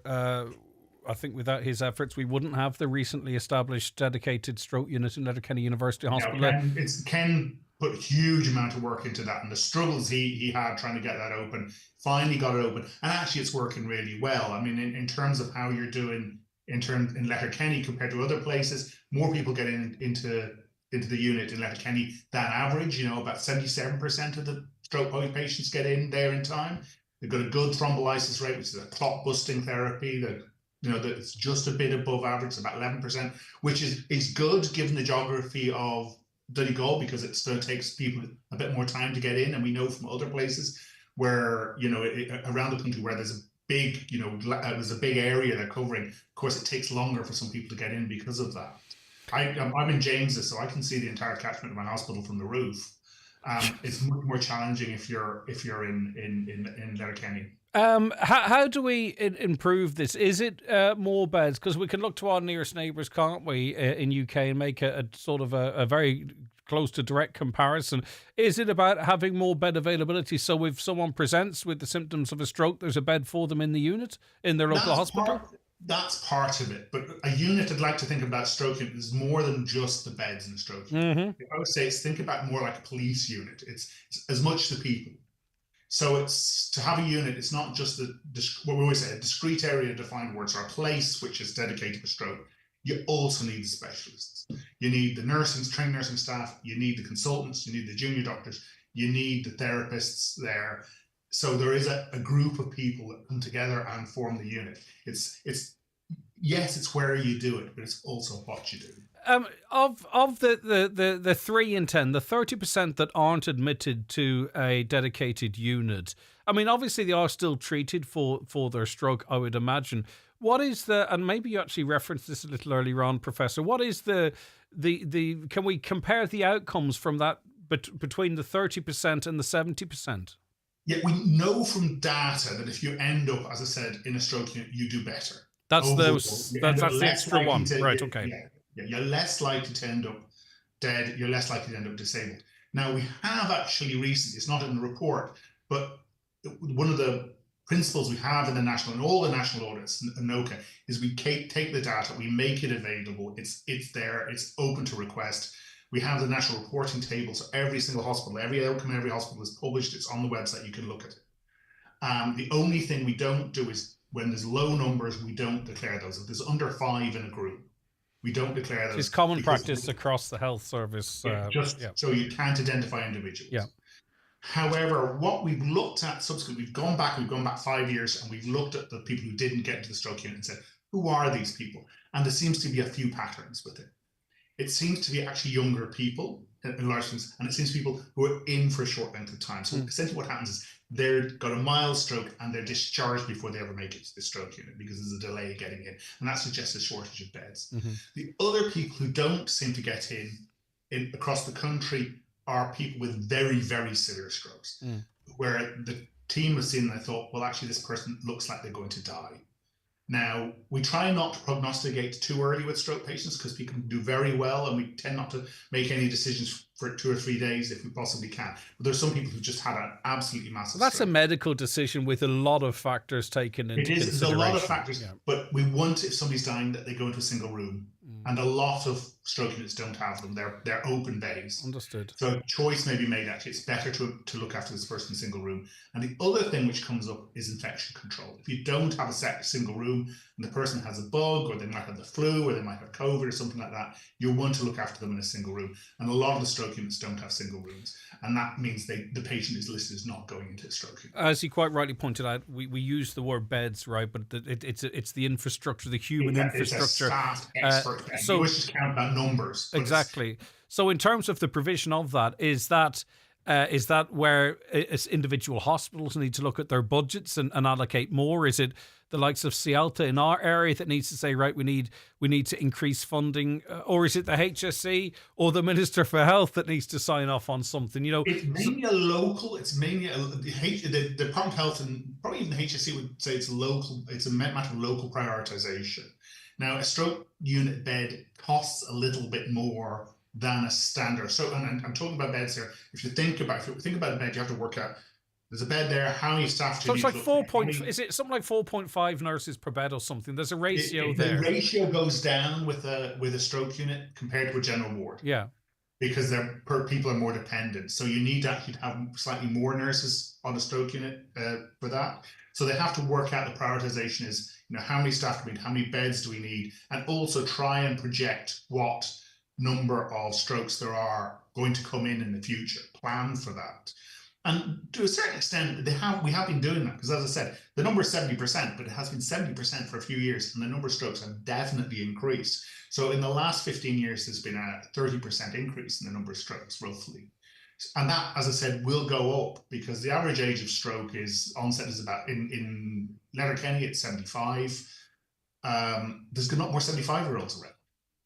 Yep. And after you reach the age of 60, 70, the rate goes up. It doesn't go up linearly, it goes up more steeply than linearly. So as a result, you're going to have to plan. It's not, you just can't plan that. Okay, and I suppose too, and what we necessarily as the general population don't factor in is you talked of the one extra person that might benefit, and then you have to look at how many might benefit in their nurses in the general hospital, generally, and that is that it's life and death and outcomes that. When you're balancing resources, you're factoring one against the other, and we often, as just a lay people, regular folk, we don't really consider that, but that probably is what's having to happen. What we have an issue in the Irish health system, and there's a general acceptance we're short of capacity. We're short a couple of thousand beds in the system, and the downside to that is, I've said, if you come into specialist care for your stroke, you tend to do better. If you come under specialist care for your pneumonia, you'll probably do better. If you come under specialist care for your liver disease, you're probably going to do better. But to maintain that special care, you need a little wriggle room in the hospital. You can't run at 104% occupancy. Most hospitals, if they reach more than 90% occupancy, and there's no give in the beds at all, then it's very hard to organise that specialised. It's interesting, because I seem to recall when he was Minister for Health, Leo Varadkar saying, these are hospitals, they're supposed to be running at 100%. I might be misquoting him, but I seem to doesn't quite work like that. I know, but it doesn't factor in. It doesn't factor in stroke units, presumably cancer units, liver units, and that might be the acute sort of care element of it, the ED element, almost. Let me say, but. All right, okay. So I should add to that, and because what they have been doing, and it's not necessarily a bad idea, is increasing capacity outside the hospital. So you're seeing an awful lot more teams. So, for instance, you're seeing community cardiologists now, community geriatricians, community chest doctors. And the whole idea of that is admission avoidance. And that actually allows you to increase your capacity without kind of making the hospitals any bigger. But I think it's doubtless, it's without doubt, we do need to make the capacity a little bit bigger and continuously do that. And we probably will need to do that for 20 years, because that's the expected duration of what we might call the demographic bulge. Yeah, and we have sight of it, whether it's in health, whether it's in housing, we have sight of what's coming down the line. So we really should be preparing for it.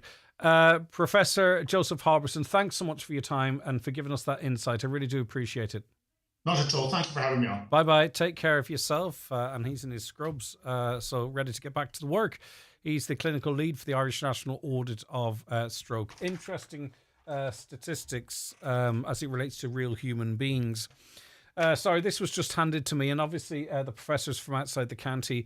But this reads as follows. My granny has dementia, and we suspected that she might have taken a stroke before she fell and ended up in hospital. Is there any way that we can find out if she had a stroke, as she wouldn't remember due to the dementia? Now, I would contact the hospital or the team that were dealing with her.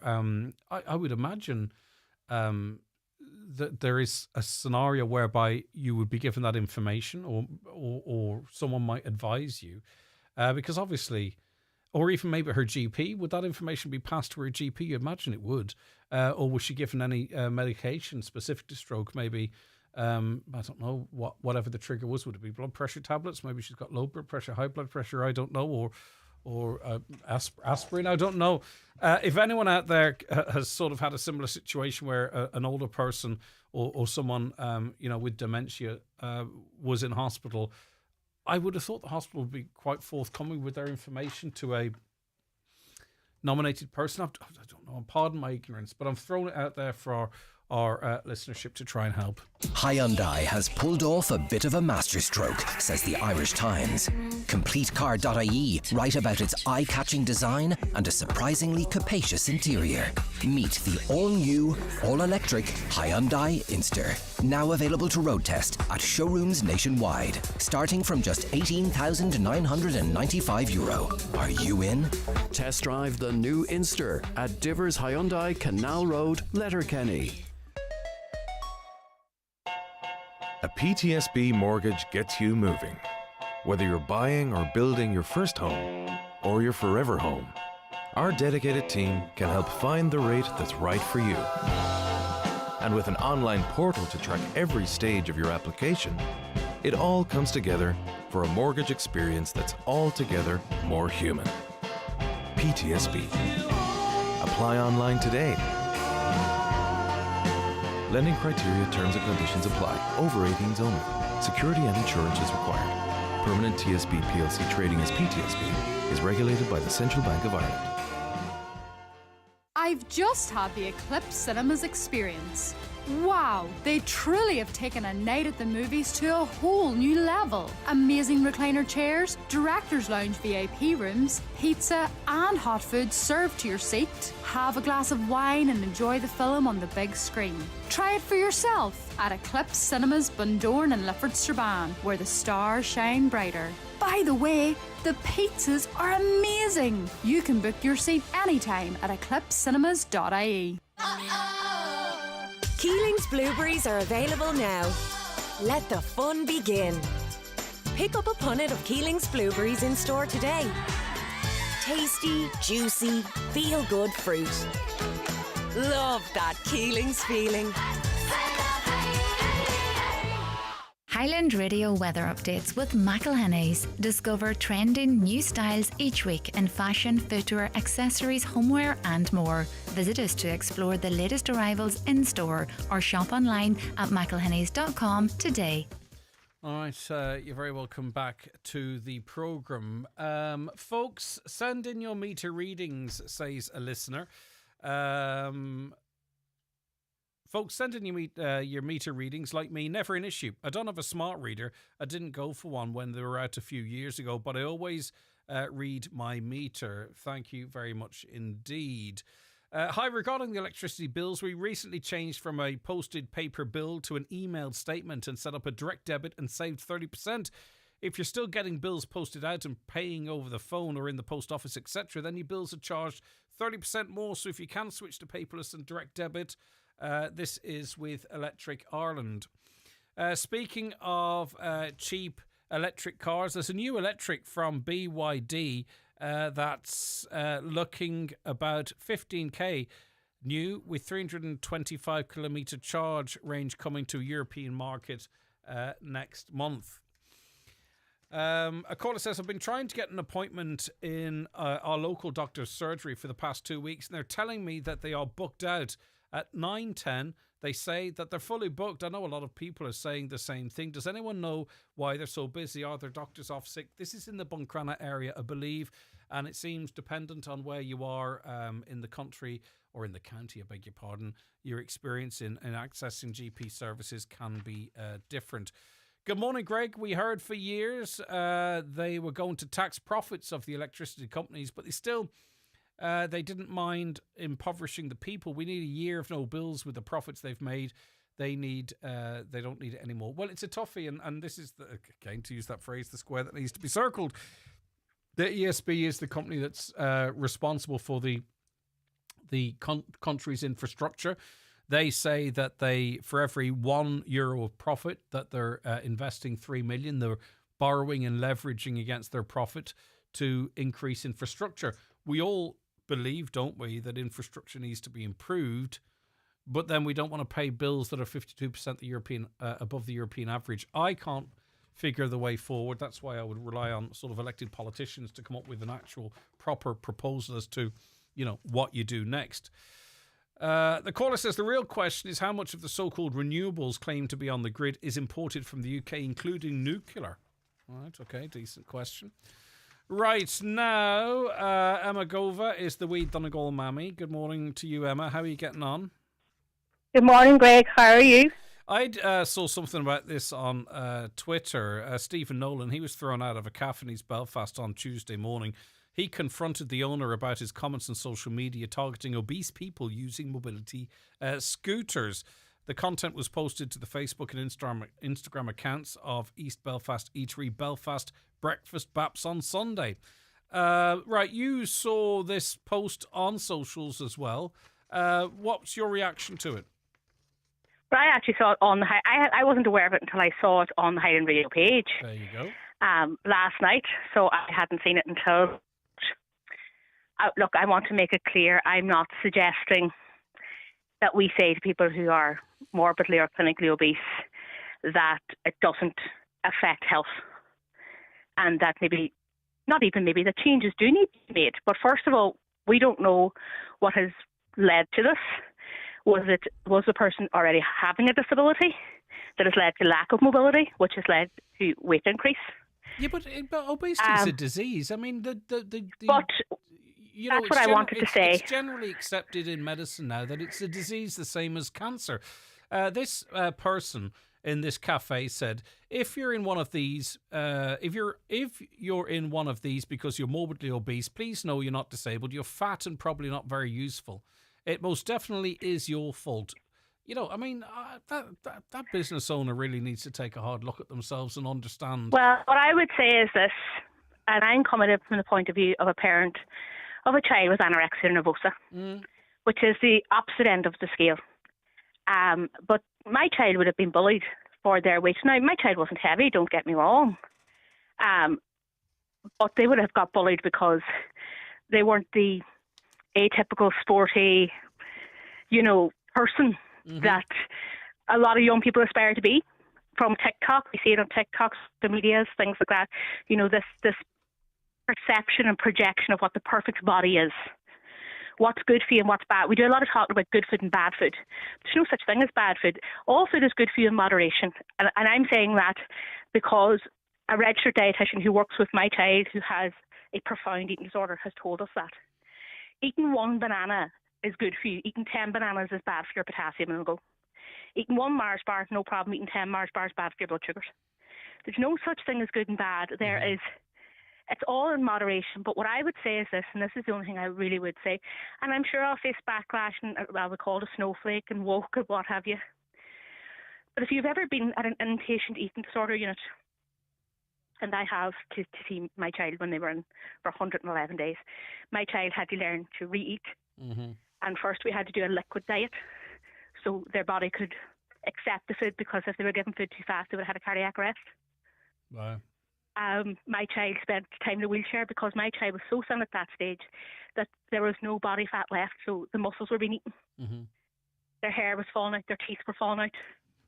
If you have ever seen a person with severe anorexia, and this child was convinced that they were fat at that stage, their heart rate was only 44, their blood pressure in their boots, and when you hugged them, I remember hugging my child and my child being in pain because there was no cushioning left. And what I would say is, unless you've been in one of them units, and I remember visiting my child one day and there was a wee girl and she was absolutely screaming. She'd been admitted after my child and she was happened to be restrained. Now, humanely, I want to state that humanely, to stop her from pulling out her tube. Yeah, it's disgusting. And if people could see this, it's disgusting how they people would could be comment. Yeah, it's disgusting how people can comment less when. likely. I think there's a couple of things going on here. Firstly, this person needs to take a very hard look at themselves with their comments, because that kind of weight shaming, be it too skinny or too big, as society would have you believe, right, needs to stop. But I think maybe we also need to have a wider conversation about how we talk about our bodies and healthy eating, and I'm all for about being body positive, right? But I think we should be in a space whereby that we can talk about healthy eating as well, and maybe, I don't know, create a positive attitude towards eating rather than saying, it's up to you what you want to do, everything's fine. My child go to hospital in December. I don't want to, Emma. I have to go because we're right. This is Yeah. too important an issue, right, to rush Absolutely. past. So I might get you back on, Emma, because I don't want to be ignorant and 100%. cutting you off because it is No, very of important course. and it's very personal to you as well. So I really don't Yeah. want to. But so No, you of course, understand? but- You understand? Just be kinder to each other. That's all I'm saying. It costs nothing to be kind. Exactly, and stay off social media because that's where all the trash is. Comment trash is. All right, take care of yourself. Thanks, Emma. Right, we're back tomorrow with our usual Friday show. Stay tuned. John Bresson's live from Foy & Company in Ballybofey for Around the Northwest, running till 2:30, of course. We're going to be launching our home makeover draw backed by popular demand. There'll be prizes and giveaways on the day. So if you're around the area, call in and say hello and check out some of our exciting chances to win some prizes in store today. And make sure you're following Foy & Company and Highland Radio Hub for all details on these